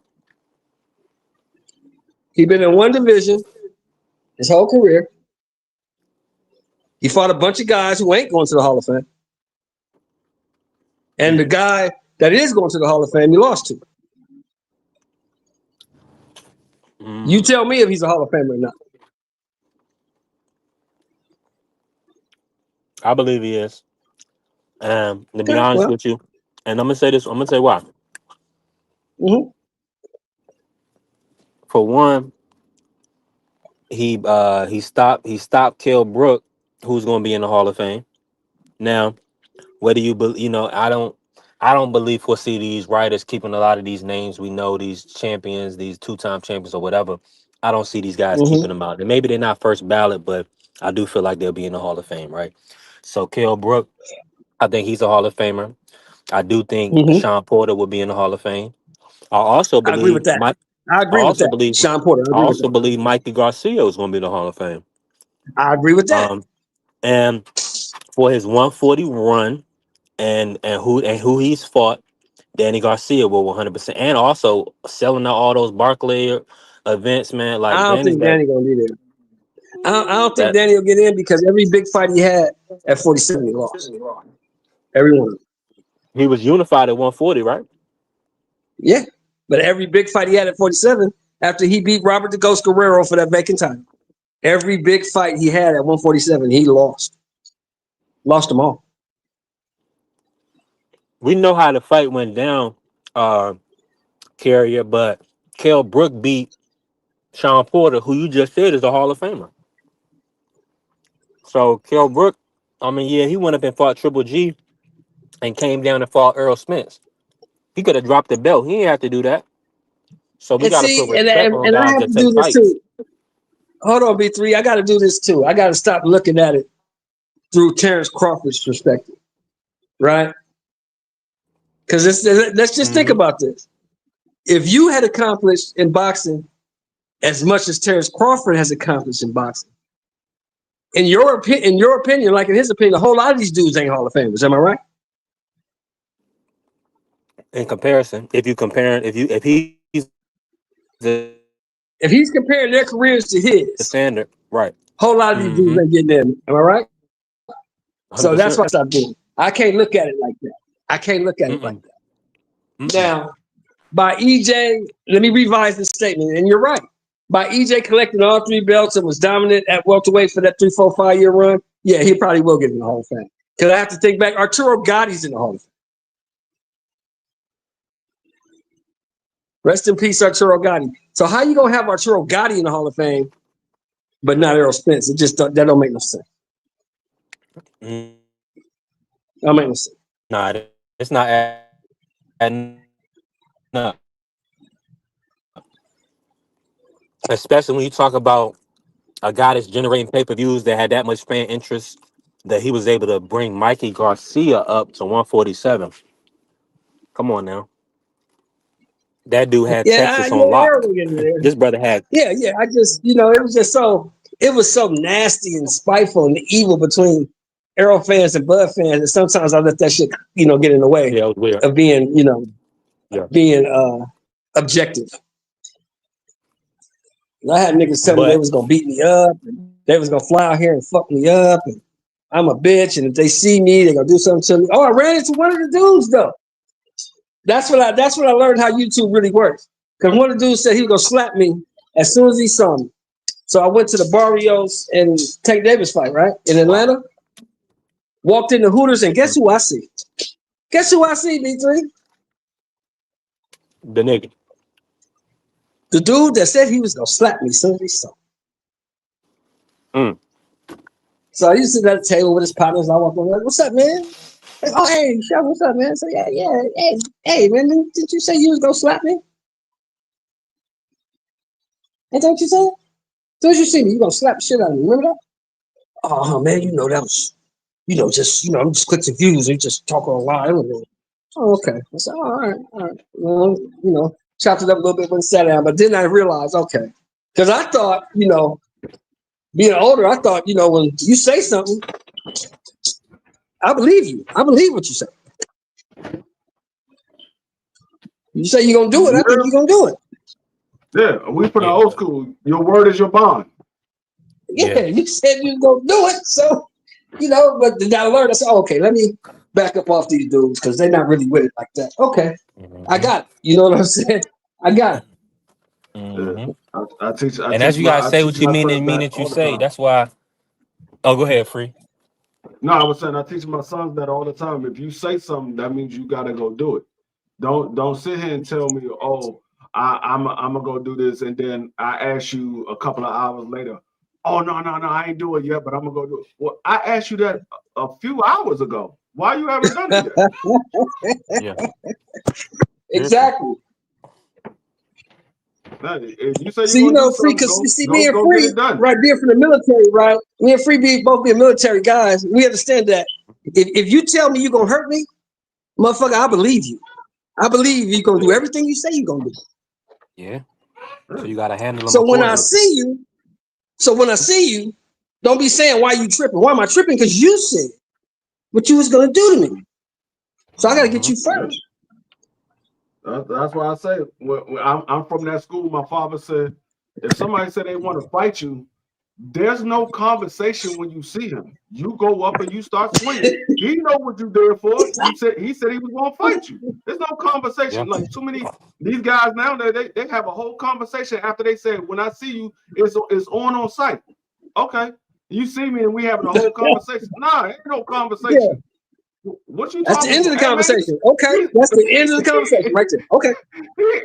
He slapped me. No, I didn't. You said you were gonna fight me when you see me. I saw you. I swung first. I ain't sneak you. You know what it was.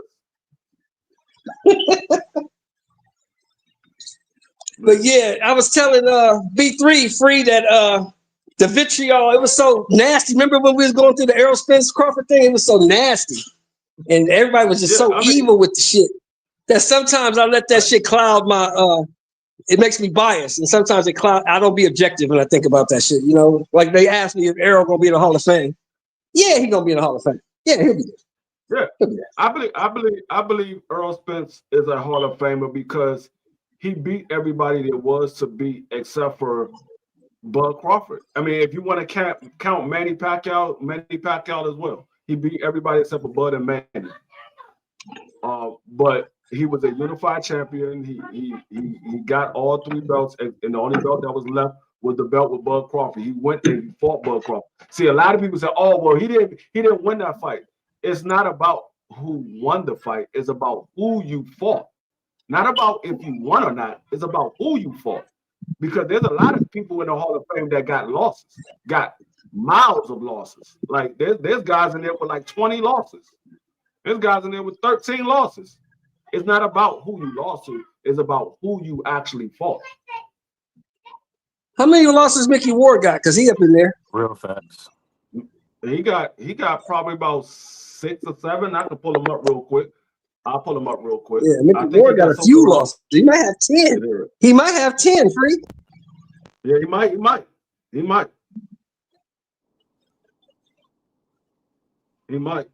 But he got a few losses.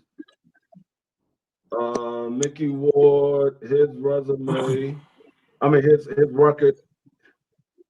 Where is it at? Mickey Ward, professional record. That man got 13 losses, like I said. You got niggas with 13 losses.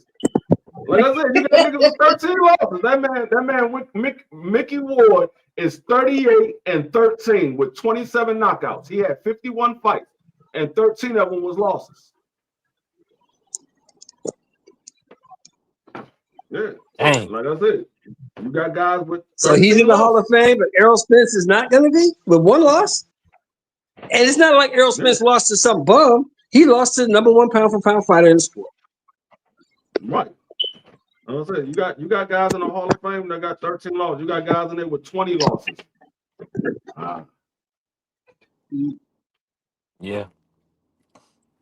That's real. Yeah. But I was telling Free now tell me if I'm right on this, D Free.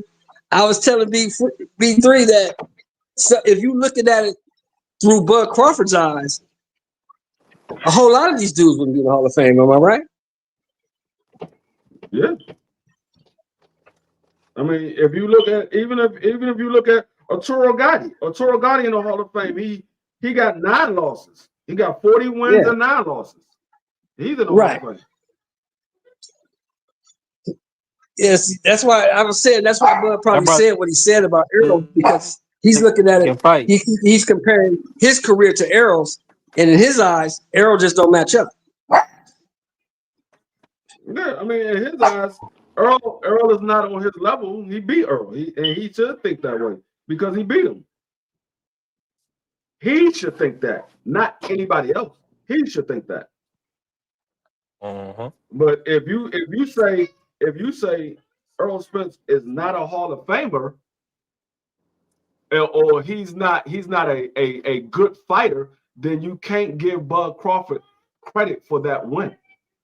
And that's why I be trying to tell people, all y'all do is diminish the win of the fighter that y'all root for. If y'all say this guy is a bum and he's that, he's this, all you're doing is diminishing the credit that you want to give the fighter that you're rooting for. That's why Floyd Mayweather said, nah, you're not going to ever say anybody that I fought was a bad fighter. They was all great fighters.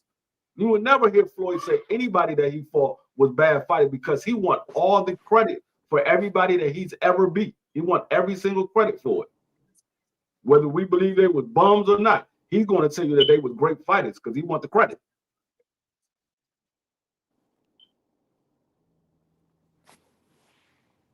I just I don't like I can separate how I feel about a fighter based off what I see in the ring. Even if I like Teofimo, I don't like him as a person, but in the ring, when he's on his A game, he's a heck of a fighter. When he's on his A game. When he's not on his A game, hey, it's a toss-up whether he's gonna win that fight or not. So I mean, it just all. You see, I never said that. What I said was Errol was always better than the guys they put him in there with. He's better than all them other guys. He just wasn't better than this guy. Yeah. I never said Errol was a bum or trash or none of that. He just wasn't better than that guy. You never said that, but I have heard Earl fans say, "Oh, Earl trash." I'm like, Earl trash, but then you want us to give Bud Crawford credit for beating him. How does that work? Like, I don't give Canelo credit for beating Jaime McGill. I knew Jaime McGill was trash. I knew that man ain't never fought nobody. I don't give him credit for that. Yes, he won the fight. That's about as much credit he's going to get. He won the fight. He did something he was supposed to do. Jaime McGill was not on Canelo's level. He should have never even been in that fight. That's just like giving him credit for Berlanga. You can't really give Canelo credit for beating Edgar Berlanga. I mean, he's Edgar Berlanga. Right. I'm like that. No, we've all said Edgar Berlanga wasn't that great. And then when he fought Canelo, we supposed to give Canelo a bunch of credit for it. How? We all said that Edgar Berlanga wasn't that good. How am I supposed to give Canelo credit for somebody that I said wasn't that good? That's like saying if they're going the Philadelphia Eagles go out here and play against the Cleveland Browns and they beat the Cleveland Browns. They were supposed to. Cleveland Browns is trash. They trash. The Eagles supposed to win that game. They're a much better team. Now, if Cleveland Browns win, then yeah, Cleveland Browns gets all of the credit. But the Eagles don't get credit for beating the Cleveland Browns. They were supposed to win. That's the way it works. The guy that you believe is trash, if somehow he goes out there and he wins that fight, like what happened with Kambosos, when everybody said Kambosos wasn't that good, even though I picked him to win as a split decision, but everybody said Kambosos wasn't that good. Kambosos got all of the credit because he beat somebody that nobody thought that he was going to beat. He got the credit. If T.O. would have beat Kambosos, he was supposed to. Kambosos wasn't that good. And then Kambosos went on a run to prove to everybody that they were right. He wasn't that good. Nope, not at all. But yeah, that's what a lot of fans. And that's why I say you got a lot of boxing fans, and then you have a lot of boxer fans, because the boxer fans ain't gonna give other fighters credit. They don't give other fighters credit because they only a fan of that boxer. They're gonna say he's better than everybody. They're gonna say everybody else is trash. Because you're a fan of the boxing, you're not a fan of boxing. But no, yeah, I think I don't know if Sean Porter makes it to the Hall of Fame. I believe he should. I just don't know if he will. Like, he's a question mark for me. He'll make it. He won't be first ballot. He won't be first ballot free, but he'll get in because he fought everybody. Yeah, I mean, he did. That's why I said I believe he should. I just don't know, because when we have these boxing associations, he's gonna be like Tim Bradley. Tim Bradley didn't get in first ballot. Tim Bradley didn't get in first ballot. He's gonna be the same way. Yeah, I think really the only reason why one of the main reasons why Bradley got in there is because he beat Manny Pacquiao. I think that's one of the main. That's the only guy he ever lost to. People forget that. Yeah. That's the only man he ever lost to. He never lost to anybody else. Yeah, he lost to Manny. He won against Manny, and then he lost against Manny, and that was the only person he lost to. But yeah, I don't know. Like with Porter, I believe he should get into the Hall of Fame. I don't know if he will, because like I said, it's hard for me to say whether a person will or won't, when I still see Jermaine Taylor not in the Hall of Fame. I still see Corey Spence not in the Hall of Fame. And these guys were part of the original people to win undisputed when the four belt era came around. And these guys haven't made it to the Hall of Fame. Like Jermaine Taylor beat Bernard Yeah, that's Hopkins nasty and word. then defended it against Bernard Hopkins. I'm like, and he doesn't make it to the Hall of Fame? Oh, that's crazy. Yeah, he took some losses Isn't towards the Simon end of his Brown a career. three division world champion? Simon Brown won Yeah. belts in 3 divisions, didn't Yeah. And Simon Brown ain't in there neither. he? And he's not in there. You know what I'm saying? Yeah, that's what But see, I'm gonna it's say kinda, this about it's kinda Jermaine hard to Taylor. say. Do you think you think it has anything to do with that shit with his wife? It could. Yeah. It could. That's what I say. A lot of Because times when his these mind boxing started going bad, associations, remember? When his yeah, mind a lot started of these going bad, he boxing, started beating on her. right. That's what I say. A lot when you think about who the people that gotta vote these guys in, these guys they pay attention too much to the personal lives instead of paying attention to what they did in the ring. It's not the best guy in the world to make it to the Hall of Fame. It's who you believe was one of the best boxers. Who do you believe was one of the best boxers? These are guys that make it to the Hall of Fame for being one of the best guys in the sport, not in the world, in the sport. Right. So Because if that's the case, if you judge it on a motherfucker's character, then Carlos Monzon should be nowhere near the Hall of Fame. Exactly. Neither should Roberto Duran. No, Corey Spence was an undisputed champion. He was one of the first guys to be undisputed in the four belt era. First in the four belt era, I think. Yeah, I think it was either him or Bernard Hopkins. I'm not sure which one won it first, but between I know he was either one. He's either one or two. He was one of the first guys to win the undisputed title in the four belt era. One of the first guys. That's why I said he should have been in the Hall of Fame. That man won 4 belts. At that time, it was. You see how it is now. It's hard to get 4 champions to agree to fight each other. He said Corey not even in St. Louis Hall of Fame. He don't belong in the Boxing Hall of Fame. That because you don't know boxing. Because if you say Corey Spence don't belong in the Hall of Fame, then how can you say any other undisputed champion belongs in the Hall of Fame just because they won undisputed? Because that's what they were saying about Devin Haney for a long time. Because Devin Haney won undisputed, he's automatically going into the Hall of Fame. And I was like, how can you say that when you got Corey Spence and Jermaine Taylor that didn't make it? And those were some of the first guys that ever win the undisputed in the four belt era. They never made it to the Hall of Fame. And that's it. Jermaine Taylor literally beat Bernard Hopkins twice. He literally beat Bernard Hopkins twice. This is when Bernard Hopkins was running through everybody. It's not the old Bernard Hopkins. Bernard Hopkins was in his prime when Jermaine Taylor beat him. He was running through everybody. Yeah, it's really about who you beat. But see, the thing about it is, these guys, allow people to infect your brain, so you start discrediting people, right? So, like for instance, I don't care. It's not really about Devin Haney. The undisputed came off Cambosis. Cambosis beat a unified champion. Devin beat him. That's pound for pound stuff. Then when you take into account the former champions, the Gamboa, the Jojo Diaz, the Jorge Linares, and that's just leading up to the undisputed. Though that type of stuff is putting you in. I'm not saying that alone will put you in the Hall of Fame, but once you start beating former champions, and then beating champions for their belts, you taking straps off of champions. Those type of things build your Hall of Fame resume. But I mean, having all the belts definitely should help. I mean, Jermaine Taylor should 100% be in the Hall.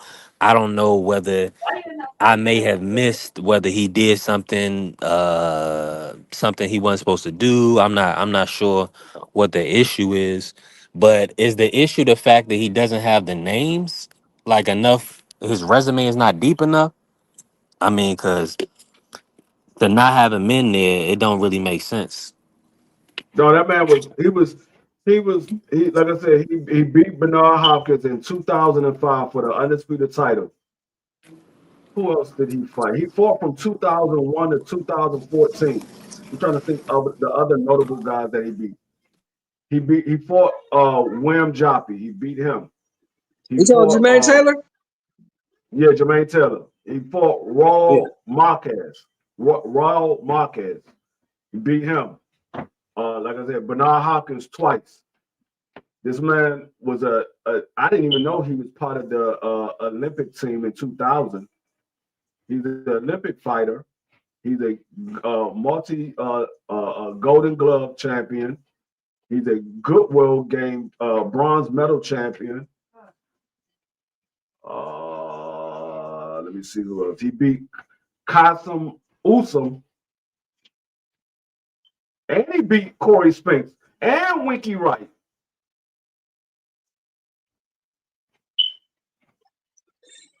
And he fought Kelly Pavlik. Yeah, he fought Kelly Pavlik too. And he fought Carl Froch. He fought the Carl Froch. Yeah. No, there's no reason why this man shouldn't be in the Hall of Fame. And he fought Abraham. Arthur Abraham. And Sam Solomon. He defeated Sam Solomon. No, there's no reason why this man shouldn't be in the Hall of Fame. No reason. It ain't nothing but disrespect, man. That's all it is. No, He's disrespected that you man. keep saying, aircraft. That's the problem. The Hall of Fame is not about who you lost to. It's not about losing. It's about who you fought. I just told you, Mickey Ward got 13 losses. He got 13 losses. It's not about winning or losing. It's about who you fought. Mickey Ward has never been an undisputed champion. This man got 13 losses. I don't even think Mickey Ward was ever unified. Damn sure wasn't undisputed. Words. Now, let me shout out to my brother Dub Right Side. I wish he was here. Let me do a little bit of is this Hall of Fame or do you believe he's Hall of Famer? Let's start with Tank Davis. Tank Davis talking about retirement. He looks like he's doing a Mayweather when Mayweather fought McGregor. He's fighting Jake Paul in a big, exhibition style fight. So maybe Tank does retire. I'm gonna start with you, Free, and then Mr. Sheldon come in on it. Do you feel like Tank will be a Hall of Famer when his career is over? I think he should be. I don't know if he will. I believe he should be if you take in consideration of his career and in its totality. He's a five-time champion. He's a 3-division champion. He's a pay-per-view star. He's one of the biggest box office selling boxers in the sport today. He sold out multiple arenas, broke records on multiple arenas. I don't see why he wouldn't be a Hall of Famer. Yeah. Mr. Sheldon, you in the building? What you feel like? I'm with Free 100%. I think based just on his impact in the sport at the time he was there, I believe he should be in the Hall of Fame, but I don't know if he will be because of all the outside stuff and the fact that a lot of people just don't like him. You said, will Gabe Rosario get into the Hall of Fame because he fought everybody? No, when was Gabe Rosario a champion? A champion of anything. A champion of anything. Sean Porter's a 2-time welterweight world champion. 2 times. No, when was he a champion? Gabe wasn't never a champion of anything. Gabe's my guy too. D Free will tell you. D Free, do I love me some Gabe? I love Gabe, don't I? Yeah. I pick Gabe every fight. Win, lose, or draw, I pick Gabe. I love Gabe. But Gabe ain't never been champion of shit. When we say Hall of Fame, we talk about the best guys. That means you had to be a champion at some point in your career. At some point in your career, you had to be a champion. When we talk about the best guys, I mean, there very well could be somebody in the Hall of Fame that was never a champion. but I guarantee you, it ain't There's very a few many. dudes in the Hall of Fame who was never a champion, but they was better than Yeah, Gabe. yeah. I guarantee you, it wasn't very many. It's not very many guys Yeah, that's never been a champion that's in the Hall of Fame. yeah. And Gabe is happy with where he is. Gabe has made a shit ton of money. Gabe in the Rocky movies. Gabe Balboa. is doing fine. Gabe is doing Rocky fine, Balboa is a man. movie. Gabe ain't tripping. That's a movie.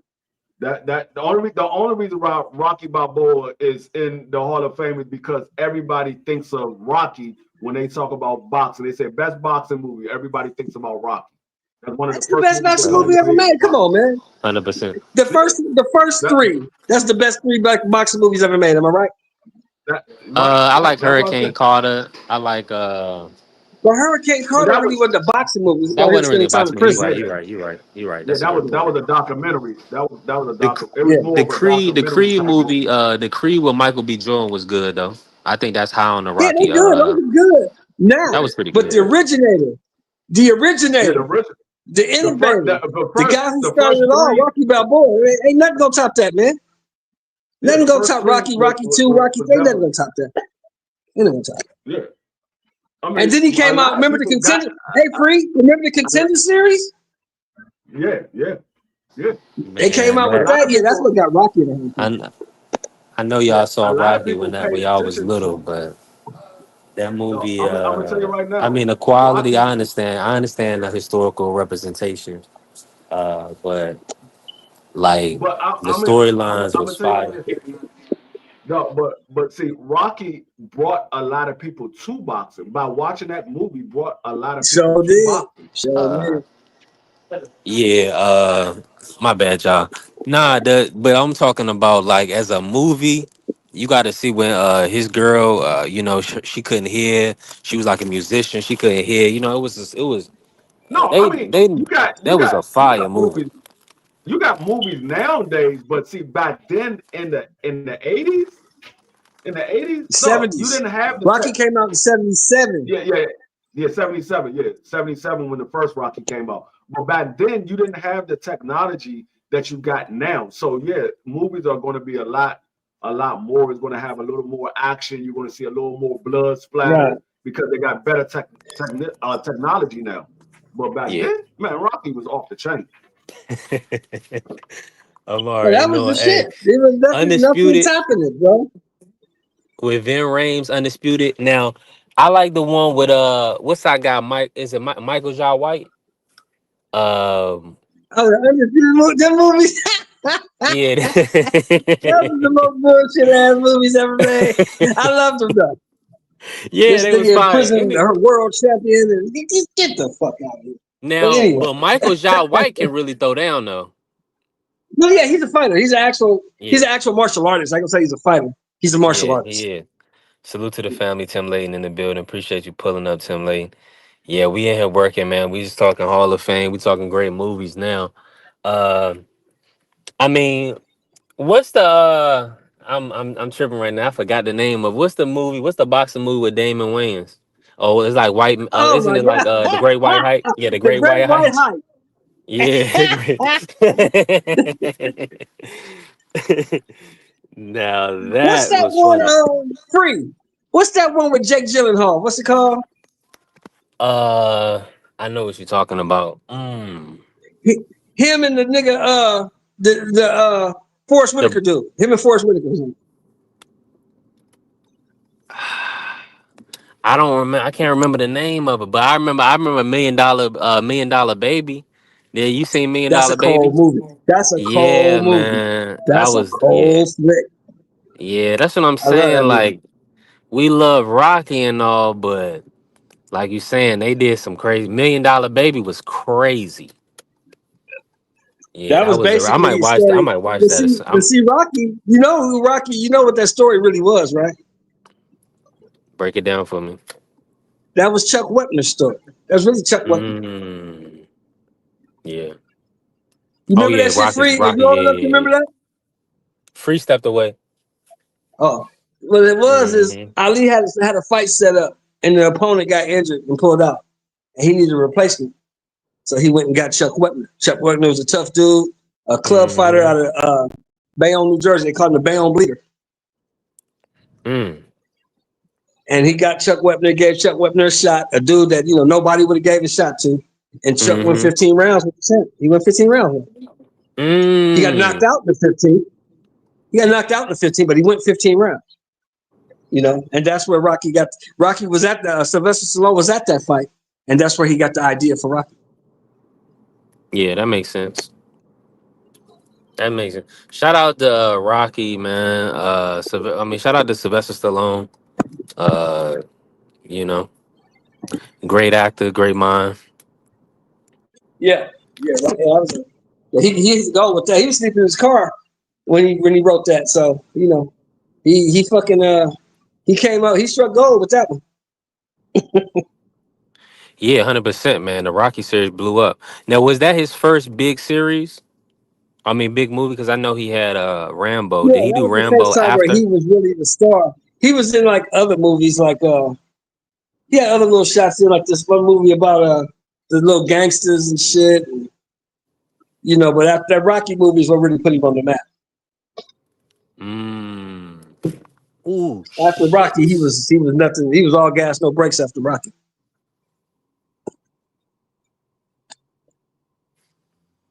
Okay. Man, Carrier of course, Carrier wants to do this today. Oh yeah, the What Southpaw. Carrie Yeah, that's wanted the to do? movie. The Southpaw. That's the Southpaw. movie Yeah, Jake yeah, yeah, yeah. Gyllenhaal. That was a good movie. Great movie. What's Carrier want to do? Oh, will Diddy be heavily sentenced? No, because he didn't I think roll they're on gonna give him nobody. somewhere, and I think he's gonna get anywhere between 3 to 8, something like that. Hell no. How long he been in? They'll How give long him he been in something. already? Year and a half, damn near, about a year and a half. Oh, yeah, like you saying, 3 to 8. Then he'll do another year and a half. That's damn. They may give his ass time served. I know they're gonna give him time They might. served, but it will be time served and They might. probation. But this what my estimation would be. I'm gonna be honest with you. I stay away from the law, the judicial process, as much as possible. I Oh, that's understand it a smart. little That's bit. actually Yeah. smart, bro. I I kick your ass understand out of it. prison. Yeah, yeah. Because I mean, but that's longevity, man. That's how you extend your life. You know what I Yeah. mean? But Hey, it's something simple. Them old folks used to tell us when we was kids, right? And it's so simple, but it's so true. If them police ain't fucking with you, don't fuck with them. yeah, Leave them alone. Stay out of their motherfucking way. yeah. Just do what you Cause do, usually man. for me, Handle your right? business. You could be See, yourself. for You just me, got to right? do it on your time. Yeah. I done gave the state of California 15 years of my life, right? Mm. But whenever I got locked up, let me tell you what was going on. Usually, I'll say 95% of the time when I got locked up, I was somewhere I wasn't supposed to be, doing some shit I wasn't supposed to be doing.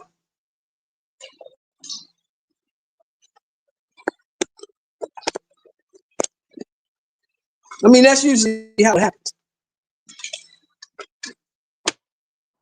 100%. 100%. Yeah. Police don't usually don't wake up and get to work and jump in their car and say, you know what? We finna go to B3 house and fuck with him today. They don't have time for that. Yeah. Now, They're but a here's little the bit too thing: busy if to you do being that. a public nuisance, because see, I got in trouble before when I was in college, and I was living in a house where we used to throw parties, right? And but I had a roommate who kind of put us on game, like keep the decibel level low, don't have no cars on the front of our street, and they can't shut our parties down. But see, that was a You was doing loophole. all But of we that. also, huh? But see, And that was you a was doing all of loophole that. that. Yeah, see, that's a loophole, but that also antagonized the police. Of So they course. end up, fucking with me on something, a whole separate incident that I didn't handle correctly because I wasn't, you know what I'm saying? I Yeah, was turning up too much. we know what you're And doing, and we yeah, can't really get you for that. But motherfucker, we can get you for this. yeah. So, yeah, bro, Mr. Sean, that's crazy. So this what happened, right? That's how it went down. So we had a kickback one night. It was on like CIAA weekend in Charlotte. I was going to UNC Charlotte. So I had lived in a All right. house. It was like right off of campus, but it was right off of campus, but it was close, whatever. But so everybody used to come to the house party or whatever. So I'm pretty much I'm like messed up like from the night before. I wasn't even drinking, but back then we used to pop like little Zans and stuff, right? So I'm messed up. I'm messed up, man. Like I'm sleep the whole day. The whole next day I'm sleep, right? My homeboy is up coming up from Durham. He wake me up. He tell me that I'm about to leave. So to walk me out of the car, I was like, all right, bet. I walk him out to the car. Tell me why cruiser was at the like a police truck was at the bottom of the street, lights off. I walk him to the car and I look down the street. He starts to ride down the street. I was like, oh, that's the police coming up, right? So I'm walking him to the car. I'm on the side of the street. So then he has no lights on. So he pulls up on me. He pulls up on us. I'm like, all right, what I'm saying, I'm about to go back in the house. He just jumps out on us, right? He was like, show us some ID. You know what I'm saying? He was like, um, this is so let me calm down, right? And salute to everybody in the building. This is how it went down. So he jumps out the car. He's like, where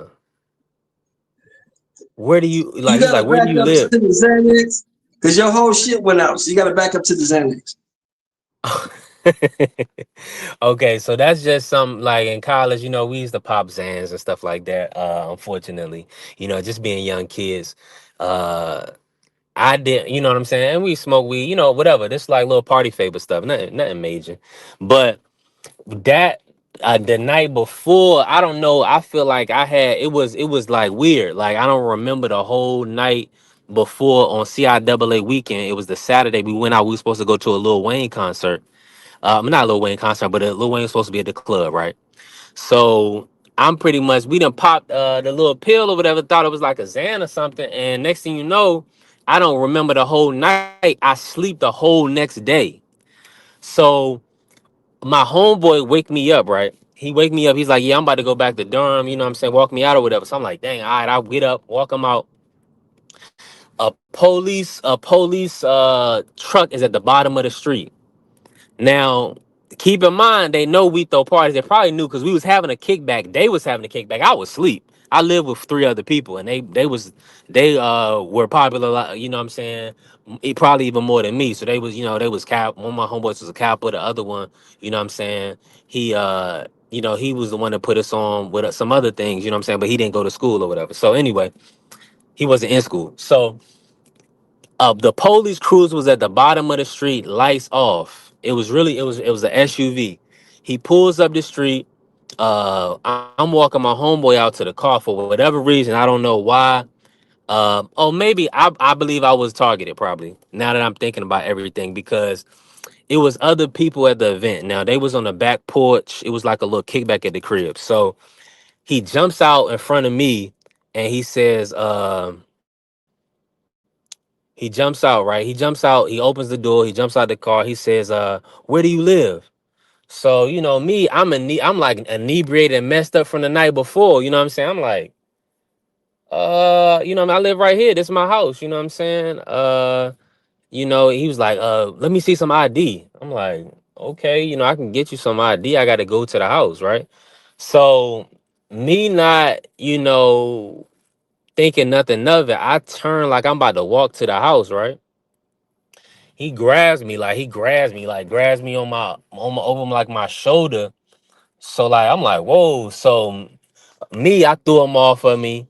And then I dipped on him. I like ran. I was about to I ran to like the back towards the back of my house, got on my banister and was trying to get into the door. There was some people on our back deck because we was having a kickback.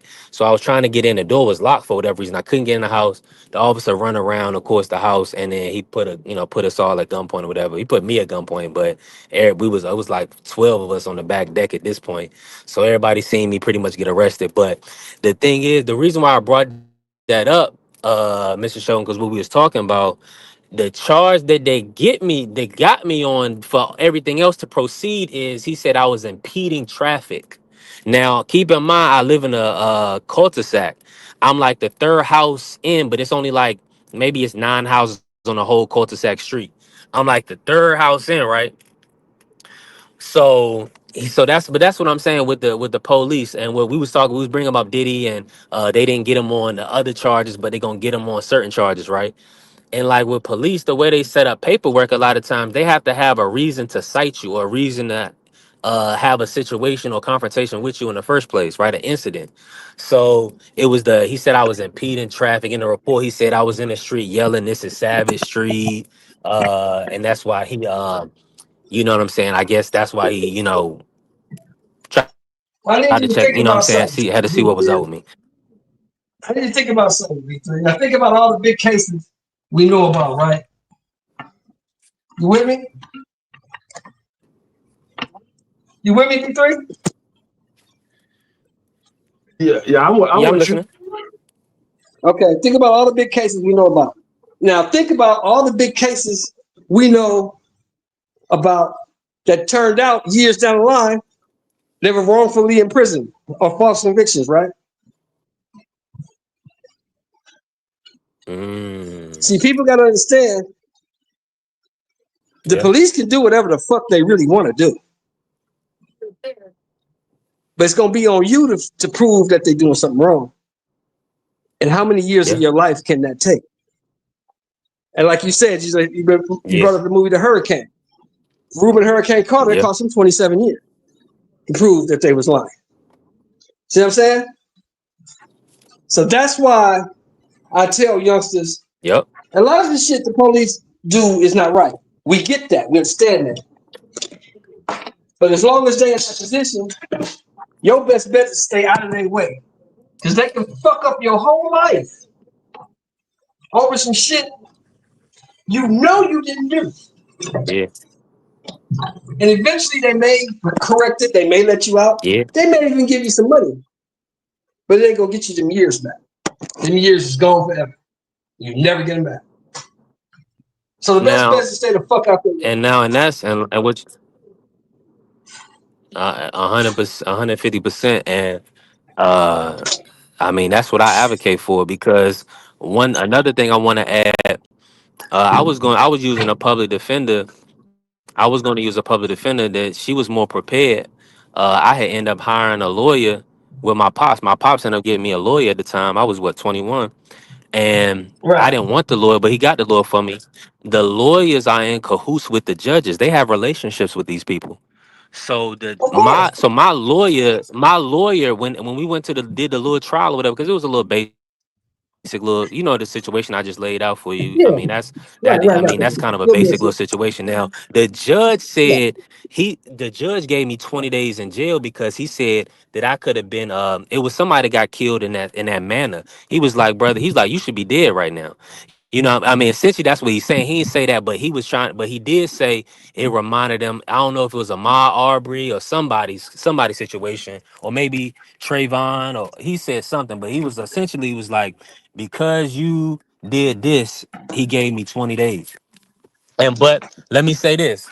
Not only that, this is how they got me on a loophole, right? This is how they got me.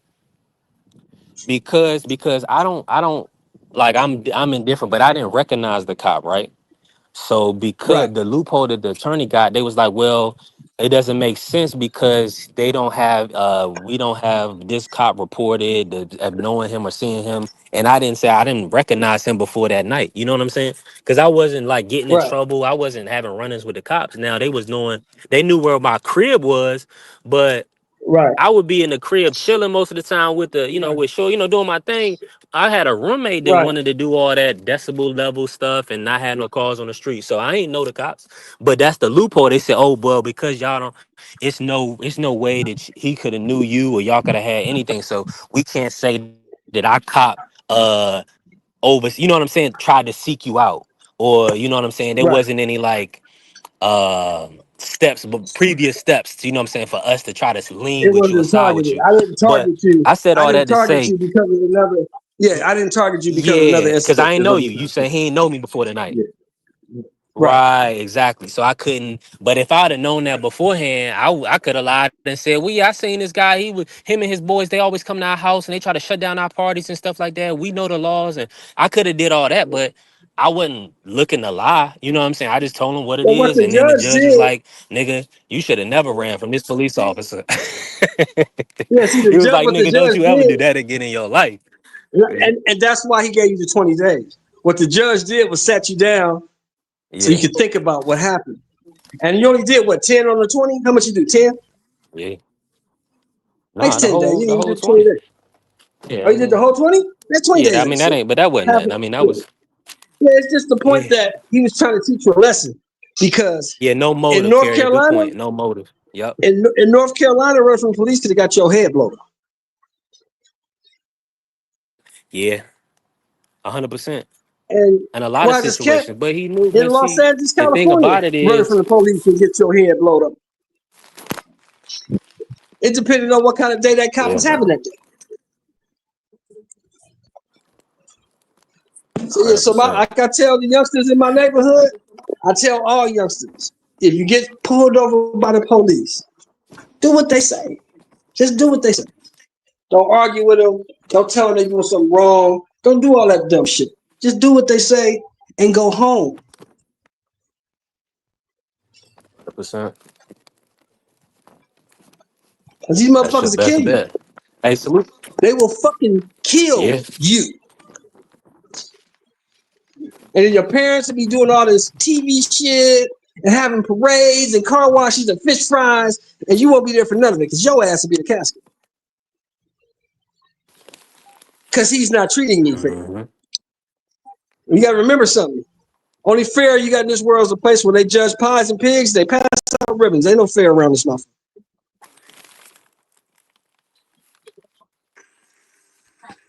Yep.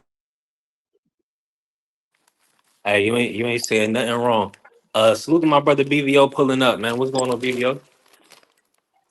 How y'all brothers doing, man? Sombrero, Man, we my doing man, what's good. happening, bro? Hold on.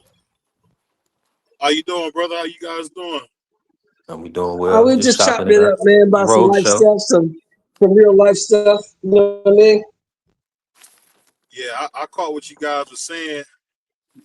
BVO spent so much time in the youth authority. When I got 18, I understood it ain't a game. You loink BVO? You loink something? Hey man, when they had me when I was 13, I was facing juvenile life, and Wow. thank God for Miss Huckleberry. She was like, I think he could play some football. So why don't we have, such and such coach come check him out? So, Guineas came and seen me, seen I was a big black guy. All right, let's do this, let's do that. Man, shout out to Coach Dudes for letting me live with him for 18 months. And they let me go. Wow. And when I got out, Yeah, I that's a always blessing. remembered that one thing about the youth authority, it's no game, man. Like everything you see in the adult jail, you pretty much see in the kids jail. It be cats getting their back blown out. It be cats getting poked Yeah. up. It's Yeah. not a game. All I And can what tell they you, sir, is that he's gay. in my humble opinion, for a homosexual environment, and they put you in what I would call a disease environment. I'm talking about one of the nastiest places I've ever been was in Indian River. Disgusting. I'm talking about just put your head in the toilet. That's what it's like being in jail. Put your head in Yeah. the toilet. I mean, You got a whole bunch of nasty motherfuckers who don't clean themselves on the street. And these people come to jail and be hygienic. It doesn't compute. oh man, it's a Doesn't fact. compute. It's a fact. And one thing I will say, man, I read a book while I was in jail called Mission to the Black Man. I would suggest any black or Spanish kid to read that, and it'll really change your life and give you a different perspective on how to live. Whether you Tell them who wrote that. Muslim, Tell them who wrote that whatever. book, BVO. Tell them who wrote that book. I can't tell them who wrote it, but just know it's a book that'll change your life. Why you won't tell him, man? Oh, I ain't saying that. But I also got another book you read. I'm down 35 pounds. It's called How to Eat to Live. So if you can learn this young guy, man, out of Detroit, this brother, man, to change your life, and I'm telling you, more Detroit black Red. and brown. Detroit Red wrote that book, BBO. No, you gonna make me say his name, man. I don't want to say his name. That's But what they that used book to call came him. Detroit Red. Yeah, And that that's what they book used to call came him, Detroit Red. Bob Lennon from the Yep. islands as well. So I mean, Yeah, this the book exactly. Muhammad Ali, Kareem Abdul-Jabbar, Yep. Clarence 13X, which is the 5% Nation. They all Yep. came from this young man. And if we know his Yeah. students, I bet you'll love the teacher, man. If you get a chance, check him out. Yeah. Exactly. Yeah, the I message. didn't know that story about BBO. I didn't know you had a little African American story behind you, bro. Oh, we all black, man. That's good to know. I just thought you was the big sombrero. Homie. See, but BBO, that's why you gotta be careful, man, because brothers be, they be confused. He gonna stay in the big house? Well, you got a problem with that? And OG Show know this. I'm from the real hood, man. I don't give a fuck what niggas say, because I know where I was living.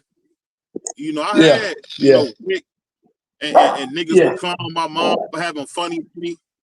I don't know if y'all remember, food stamps used to come in paper money. And Come on, man! I used to go sell mine. 70 for 100, 100 for 70. Come on, man. They call it consignment now. When I was a kid, they called that motherfucker the Goodwill. That's where I got my clothes from as a kid. Yeah. And I had a homeboy. Yeah, you should sell your food stamps 70 for 100, nigga. If you took 50, you was tripping. You was a mark if you took $50. 70 for 100. When I grew up, it was always, 50 cents on the dollar. And I'm talking about cats gonna sell all the food stuff they can, just enough to eat for the month. And Exactly. I'm talking about top ramen I'm talking about top ramen and Flavor Aid. So that's why with me, I think one thing to all the niggas who want to hype the hood up. I know y'all cupcakes wasn't there because it was hell. It was hell. You got to be there. And that's that be my message. You got to find something as you're a youngster. You got to find something that's gonna pay you when you get old. You got to find something with some kind of pension plan and some kind of retirement. 100%. That's gonna get you up out of where you at. Because if you came from where I came from, you don't want to be there. You don't want to be there. The goal is to get out of there. That's the goal. Get the fuck away from here. And you know what? I'm gonna speak to something I learned from my short time when I was living in LA County. I mainly lived in Long Beach. I tell people this, man. People don't understand. A lot of the allure you seen, they was all kids, man. That's why you had those goofy names, man. Those Tookie, all those guys were all kids, man. And 14, 15, 16 years old. Kids. 13, 12. Kids. So when you 27 years old, like Chris Brown, and you from Virginia, and you want to be all of a sudden you a Paru. Fruit Town Paru. You a clown. I mean, I've been to Fruit Town. Grape Street is a hellhole. I don't know what nobody. Why would you want to be from Figueroa? Why would you want to be from Nickerson Gardens? Nickerson Gardens is a shithole. I don't give a damn what nobody tell you. These places everybody be repping, they shitholes, man. Yeah, that's not no place. If you're a tourist, don't go there. Because ain't nothing good gonna happen to you. You're gonna rob the shit out of you. They might kill you. But see, there's the thing though, God, and what you gotta realize, like what Chris, you just brought up Chris, right, BBO? See, it's about association. It's about who your circle is, who you hanging around, But ultimately, like a young Chris, you gotta have the right support system around these young guys, because if they don't got no support system, anybody can come and swindle them or sway them to do anything. Unfortunately, when they don't have, they don't have that proper, either they don't have a father in their life, or like you're saying, they don't have Yeah, people that's sewing into them. Cause and you ain't got to no reason, remember, like you say, ain't Big no reason Free, that brother going to be a blood. Yeah, that's what I'm saying. Come on, but right? he's from the country. You got to understand. So he don't really Yeah. understand gang culture. He don't understand what this shit's about. Hmm. It look cool and a bunch of dudes with money, but you really don't know who those dudes really are and what they really about. They just Yeah. hanging around you because you got money and you buying everything. And that's funny. Yeah, 100%. And they using them. But I'm gonna Yeah, be honest, man. The people I grew up around, they'll unalive you. I got multiple homeboys with with lost limbs. but where'd you grow Eyes, up? Where where'd you grow Greensboro, up? Greensboro. North Carolina, right? Uh-huh. Yeah, but Yeah. North Carolina is not. Look, North Carolina Oh is not God. no Mayberry. North Carolina is not Right. Mayberry. Them people are straight crazy. And but that's why I tell people it's just about, you gotta have self-awareness, man, in life. You Yeah, know what I'm there's saying? hoods everywhere and there's gangsters everywhere. Don't get Yeah. it twisted. You go to the wrong See, spot in South Dakota, you're gonna get your hat brought to you. If you go to the wrong it- spot. and the only and BVO know about Greensboro. That's where everybody was getting their chain snatched coming around Greensboro. I mean, these thug ass niggas in Greensboro. Greensboro ain't playing. But I'm gonna say this. I'm gonna say Durham, this. High Point, Raleigh, all of that. North Carolina I'm nasty. gonna say this. I'm gonna say this. When you hear, a guy like Nipsey Hussle talk about the '60s, I want y'all to realize more times than not, we talking about one of the nicest areas, far as inner city wise in LA, and niggas want to gang bang there. So it's not about where you grow up at, because the '60s, I'm gonna be real, they call it Rich Rollin' for a reason. Nice area. But if niggas want to be dumb and crazy, that's what they gonna do. And I'm telling you, man, one thing I've learned is the only people that enjoy that gang bang and all the other stuff is people who got a childish mind. Because those were kids that came up with that stuff, man. Same thing when you go to Raleigh. I don't know if people ever heard of the movie Colors. Colors was one of the worst movies to Yeah. ever come because that helped grow gang culture. They got a bunch of Bloods in Arkansas. They got Crips all through different parts of South Carolina. I'm not so sure about North Carolina, but it's crazy, man. Especially Greensboro. Them niggas eat the whole lot of donut in Greensboro. I mean, you'd be like, dang, they ate the donut hole? Yeah, they ate the whole lot of donut. So, you know. Yeah. You gotta pray for it, man. You gotta pray for these youngins, man. There's nobody to raise them up, yo. Yeah. But what's good though with you, B? How you feeling today, man? How everything going? Let me ask you, have you ever seen Janibek? Yeah, the Asian looking dude, yeah. Shout out to him, man. What you think? You think old man Lara gonna put hands on him, or? I'll be honest, man. That fight should have happened 2 years ago, but I think Janibek will win. Mm-hmm. We'll see, because Janibek is big as hell. Janibek is a lightweight, light heavyweight, better yet. That's fighting at Yeah, doing middleweight. good, man. So he's definitely a weight bully. So we'll see what happens. But Lara might surprise us, man, because ever since he got old, he been sitting on his punches. I'll be like this: if he saw his punches versus Canelo, he would have beat Canelo the way he fight now. He would have beat Yeah, him. yeah, I'm with you. I think it's also though, Styles make fights who he getting in there with right now. He getting in with a little Laura, with Spike O'Sullivan. Uh, he fought Michael Zarafa. So I mean, these guys ain't world beaters at No, all. Janibek really is known for making Demetrius Boo Boo and run. That's what he's known for. Yeah, that's true. Yeah, Yeah, because Boo Boo, man, he said all that stuff he want. He could have fought Janibek 2 or 3 times, man. That would have made big money. What you think Boo Boo should do? What do you want to see Boo Boo versus Charlo? What do you think? How would I you want to see map him out either Boo fight. Boo's? I want to see him beat some contenders, man. Do what all the other old niggas begging for a check do. Fight some of these young guys and knock the wrong guy out and get you a shot. Yeah. I don't know if y'all remember my man Coffee had one of the little round where he was knocking out niggas he wasn't supposed to. Do that. That's a real thing, man. You kick the right person's ass, you'd be surprised how much love you'll get, man. Nah, But that's a we as fact. fans, all we want to do is see great fights. That's it. Yeah. Yeah, that's real. Now, in your opinion, uh, what's next for Canelo, man? I want to know what you. I mean, I know of course, he's gonna be on sabbatical.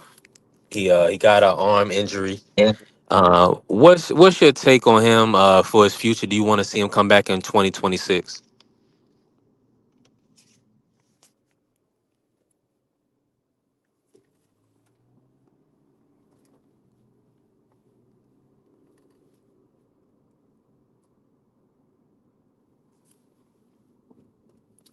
BVO on me. BVO must have fell down the steps.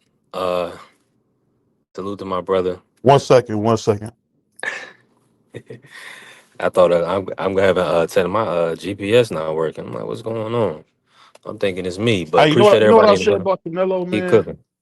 Yeah. Canelo got to just get a rest and relax.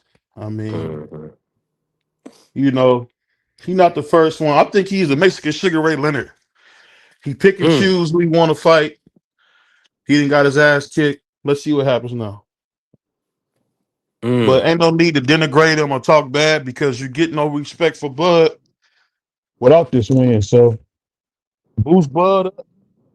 But don't shit on Canelo. Don't shit on Canelo. Oh, so you don't think Canelo's an old man? Uh he got what 70 fights now? Yeah, that's a His lot of wear body and tear. says no, man, but we gotta see what he can do. I know he Mm. at least got 2 more fights left. He got $100 million on that contract. He ain't going nowhere. I thought it was 4 for 4. He So he did he 2 of them got two already. He down. got 2 Yeah, more. yeah. So he got 200 million left. Oh, I didn't know it was 4 So for 4. I thought it was 100 million. yeah, per fight. Oh, it is. Wow. He got two. Yeah, I thought if I'm not mistaken, it's 4 for 4. Hey, he So robbed they're the gonna bank make it on work. that, I mean, baby. it's gonna be big events. That's what. Come on now. I He heard robbed the Andy bank. Ruiz got I ain't know he 7 million that. for fighting Big Baby Miller. Huh? I said they said Andy Ruiz got 7 million for Big Baby Miller. I Dang. shouldn't He repeat what lost Mr. that Show fight said. too. Respect Mr. Show, but that's what Mr. Show told me. But yeah, that's what I'm saying. I'm like 7 million. Oh, I'm like, whoa. That's But a shot. yeah, like come on now. Now, let me ask. So, all right, so Virgil. Oh yeah, Virgil coming back, right? Virgil versus Lubin. Do you expect Virgil to fight Boots in 2026, or do you feel like there's gonna be more the same? You know, him defending the interim 154 title, or do Man, you see him Virgil moving didn't to get nothing 160? in all these years. And I don't expect him to do nothing now. Mm, Him and Boots both ain't did nothing. mm. All they done is meat ride, pickle pull. That's it. Mm. Virgil have the worst career I could ever imagine for him. And he a hell of a fighter. He never even been champion. Yeah, they tried to get him that regular with Stanionis, but unfortunately, he was ill and he couldn't make that fight. So Anybody yeah, ever seen Virgil Ortiz? No, he don't got no business at no 147. yeah, That was stupid. That was dumb. That one don't need to even do that. That was dumb, man. yeah. So what did Now, he? What did he prove by that? In my opinion, I don't know what he even proved. Yeah, man. If people want to see him versus Xander Zayas, I want to see Jaleel Hackett versus Xander, but if he get the fight, he get the fight. You know. now break that fight down. You say you want Jalil versus Xander. How you see that playing out? I think it's gonna be a slick boxer versus a Mexican. I Mm, think Jalil's pressure and willingness to win and being relentless are giving the victory in that fight. mm, mhm. That's what we all enjoy about the Mexican style. Somebody that's relentless, you know. Yep. Yeah, that part right there. Now, let me ask you this, because you saw Xander in New York City. Do you feel like he is the next superstar boxer for Top Rank? You said who? Xander Zayas with Top Rank. Do you feel like he's gonna be the next Puerto Rican superstar? No, because he's not good enough to be that. Mm, He man, if we being honest, he's made. We all see that he was made. He ain't that good. mm, yeah. He schooled Jorge Perez. I mean, Jorge Perez is a big Mexican dude. 6'1", pressure Who? fighter. Jorge Perez. Who? Perez. What do you do? He beat Conwell, an Olympian. Man, Kanye was half dead, man. Stop. Top Man, rank signed Conwell just to shuffle him. That's all they did. man, Conwell was fresh, like a bakery. That brother was he was on point.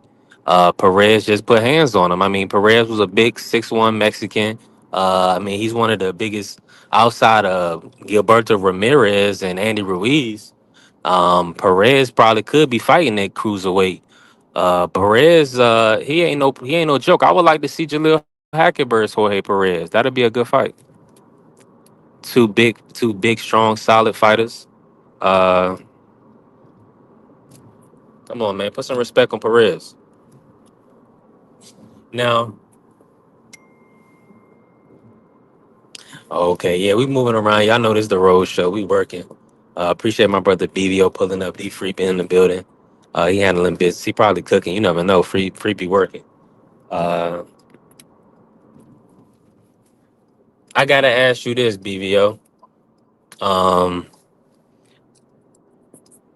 we talked a lot about like Pac-Man and Roly. Pac-Man, the Barrios fight was kind of underwhelming. His performance was, it looked like he was letting Pac-Man survive in there. What's your take on Pac-Man versus Roly? Who you got winning that fight? I got Rolly by knockout. Mm, I mean, mm. what is PBC doing? Every fight in a pay-per-view fight, they're gonna probably put that on pay-per-view. I don't know why. Yeah, well, because they got Janibek versus Laura on the undercard. Yeah, Kyria. It's gonna be Janibek Laura on the undercard. They haven't announced the date yet, but they finalizing. It's gonna be Roly, Pac-Man, Janibek, Lara. So just stay tuned, man. One Stay thing I tuned. They say gotta get. about one thing I say about he definitely keep his promises with people because some of these fights make no sense. Give me an example. Which one? I mean, You Pac-Man name trying it. to get that tank fight. You name Pac-Man. it. Keith Thurman versus Fedor. What? On what Yeah. planet does that make sense? Yeah. I mean, it don't look like Keith earned it, but you see, it's kind of like Jake Paul with his undercards. He making the fights that's available to him. So Al and Louis DeCuba Sampson, they making the fights that's available to him. Guess so, man. You don't I, I foresee Thurman. I thought you had Thurman stopping Fundora. I seen Keith Thurman the other day in some training videos. I'm like, oh my god. All I'll say. But look up overnight. I mean, and let's be real. He beat Jarvis, man. Brock Jarvis ain't good. Nah, not at all. Brock Jarvis is a Australian fighter, a smaller fighter. You know, Paul stopped him in 1 round. Yeah, I had Keith. I made money on Keith early knockout on that fight. Then he went Easy all the way pay. up to 54. Come on, man. Yeah, I know. Yeah, it was that Brock fight. That was nasty work. But uh, let me say, my our brother Tim Lane said might line up that Pac Mayweather 2. Oh, that we don't want to see. So let me ask you this, BVO, while I got you in here. What's a bigger fight for Pacquiao? Tank Davis or Floyd Mayweather rematch? Probably Mayweather. I guess two legends. I get two legends. Yeah, yeah. That's gonna be that'd be a huge fight. Yeah, and Mayweather probably will want to come back and try to be the oldest champion in the history of boxing or something like that. Uh, or at least up there. You know what I'm saying? Coming back and competing against Pac-Man at 49 years of age or 50 years old or something like that. Yeah, I that'll hear that be. he interested in fighting Crawford, but I doubt he will. Uh, I wouldn't advise it. I could see it happening. I mean, I couldn't see it happening because Floyd. I think he likes to take fights. He know he can win respectfully. You know, especially at the back end of his career once he had he had the hand injuries, the brittle hands. So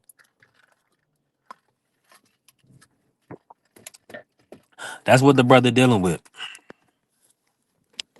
Yeah, man. It's a lot of pickle pulling going on.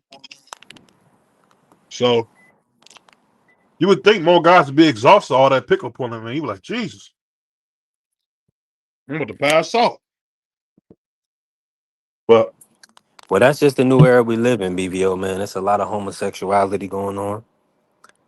These, what I'm saying, these kids need prayer. You know, that's where it's unfortunate. There's no man code. There's no male ethics being taught. You know, uh, it's nasty out here, man. Filthy. that's the God's honest truth, man. Sad.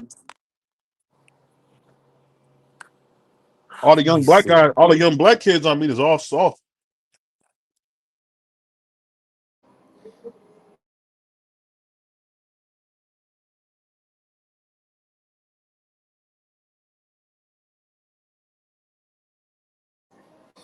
Hold on, real quick. How you doing? But I'll say this, man. Shout out to the Sports Talk Network, man. Shout out to Angie, baby. Angie, baby, if you still on here, I would like you to be the new moderator at BBO Boxing. I really would love BBO Sports TV. I would love for you to be the woman that's controlling the chat. If you want to do that, let me know. Or let B3 know. I really appreciate that and support my brother B3. You know, one of the nicest guys you can meet.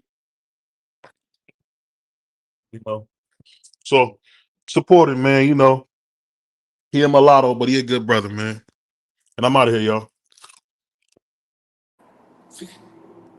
Appreciate my guy BBO pulling up, showing love, man. Listen, make sure y'all smash the like button.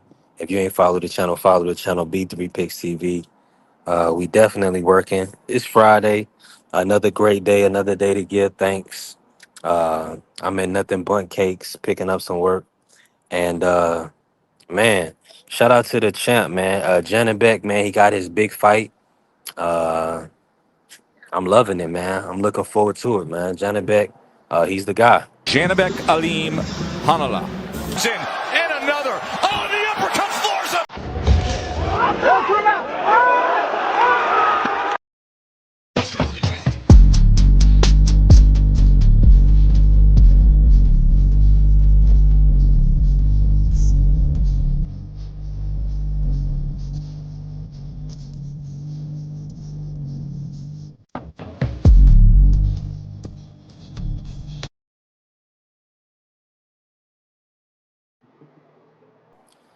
Yeah, Janibek, man. It's his time. He finally got the matchup we all was looking for. Uh, Lara, a unification, PBC pay-per-view event. I mean, I'm excited. I'm excited, man. I think it's gonna be fan friendly. It's gonna be a firefight. Hopefully, it's on the Pac-Man Rolly undercard. They need to finalize it and lock it in for the public, so people can make their plans, and we can kind of get tapped in, get tuned in, man. PBC, they still locked and loaded. PBC is still working. Janibek, yeah, he'll get full credit. It's a lot of people that love Laura. Uh, he's a fan favorite, so I'm like 90% certain he will get full credit, man. You always gonna have them haters out there. Some guys that's probably casuals that don't understand the nuances of boxing. Shout out to my brother Ann McQueen. You know, you gonna always have those out there, but I think he's gonna get his just due. Shout out to Just Do. And listen, appreciate everybody coming in today, smashing the like button, all my peoples. Salute to the Queen, Angie Baby, Tim Layton, the Carrier. Man, we working.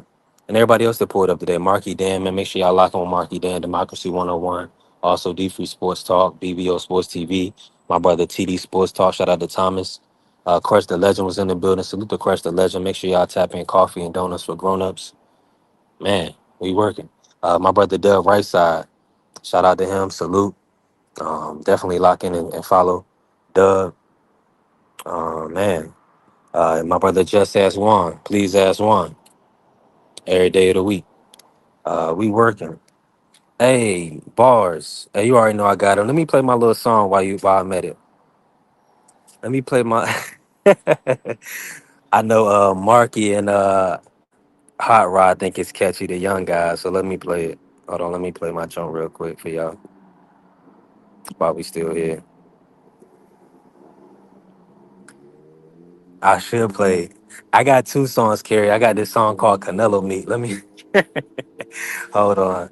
I ain't heard my Johnson in a minute. Let me play it. Not. Hold on. Let me play Canelo Meat. Yeah. Shout out to Ann McQueen. Got me on the phone by the kick 16. In this life, majority of the time, you better stick and move, pick and choose. These dudes don't follow the rules. End up like Devin the dude. Devin still that dude. Look. It was all a dream. Woke up, ended up in Reynoso team. I know you need them for your self-esteem. Make sure you don't need them for that ostarine.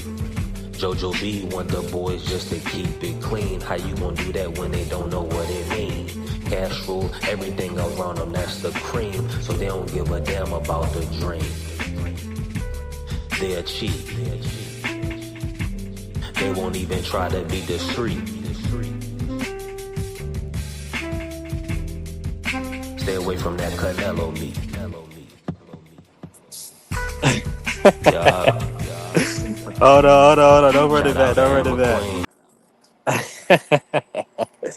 Stay away from that Canelo meat. I made that after Ann McQueen. He had just sent a beat to the Hangout chat one day to me or whatever, and I just freestyled on it real quick. Shout out to my brother Ann McQueen, man. Listen, y'all stay away from that Canelo meat. Hey, you already know, man. I gotta switch. I got so many flows. Carry, hold on. I'm gonna play this last track and I'm gonna end it because I gotta move around. I appreciate y'all. Bro, I can spit on any beat. Let me listen to this one. It's 3 picks. Big VA. Shout out London. NA, let's get it. She love me for my sex appeal. I've been popping it and whipping it for real. I walk it like I talk it, that's a deal. Turn a dream to reality, Bill. Run up 100 and some dunks, will. She love me for my sex appeal. So much game, I can get T.O. chill. October, we in Saudi still. Hold that 11 mil and run it up. Tank toe turkey to double his stuff. Haney fight costs a few more bucks. Need a KO, just say so. A-side dirty ball, kick him to the flow. Breadman said hit him low. Ryan took Usher and he could've said no. And I've been popping it and whipping it for real. I walk it like I talk it, that's a deal. Turn a dream to reality, Bill. Run up 100 and some dunks, will. She love me for my sex appeal. And I've been cashing it and flipping it like Katie. Out New England, still winning like Brady. To be great, Heidi, yeah, it's no baby. Shout out Sarah Bailey. And I've been popping it and whipping it for real. I walk it like I talk it, that's a deal. Turn a dream to reality, Bill. Run up 100 and some dunks, will. She love me for my sex appeal. And I can rip a beat like a bomb. She pretty, petite, in a thong. Everything she do sweet like the bomb. She serve me Dawn. No pimp, Juan. Been getting bread, non. I always ball, Bron. Never leaving the UK, Hassan. And I've been popping it and whipping it for real. I walk it like I talk it, that's a deal. Turn a dream to reality, Bill. Run up 100 and some dunks, will. She love me for my sex appeal. She love me for my sex appeal. Yeah, pics.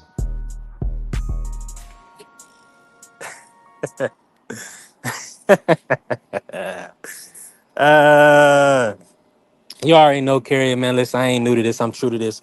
Listen, God bless everybody in the building. Listen, make sure y'all smash the like button. If you ain't follow the channel, follow the channel. B3 Picks TV. We working. Appreciate all my people that came in today. God bless y'all. And remember, let's go green. Alright, is you motherfuckers finished? Y'all finished? You silly motherfuckers? You got to be soldiers, alright? Soldiers. Not clowns, goddammit. Drive, and you shut the fuck up.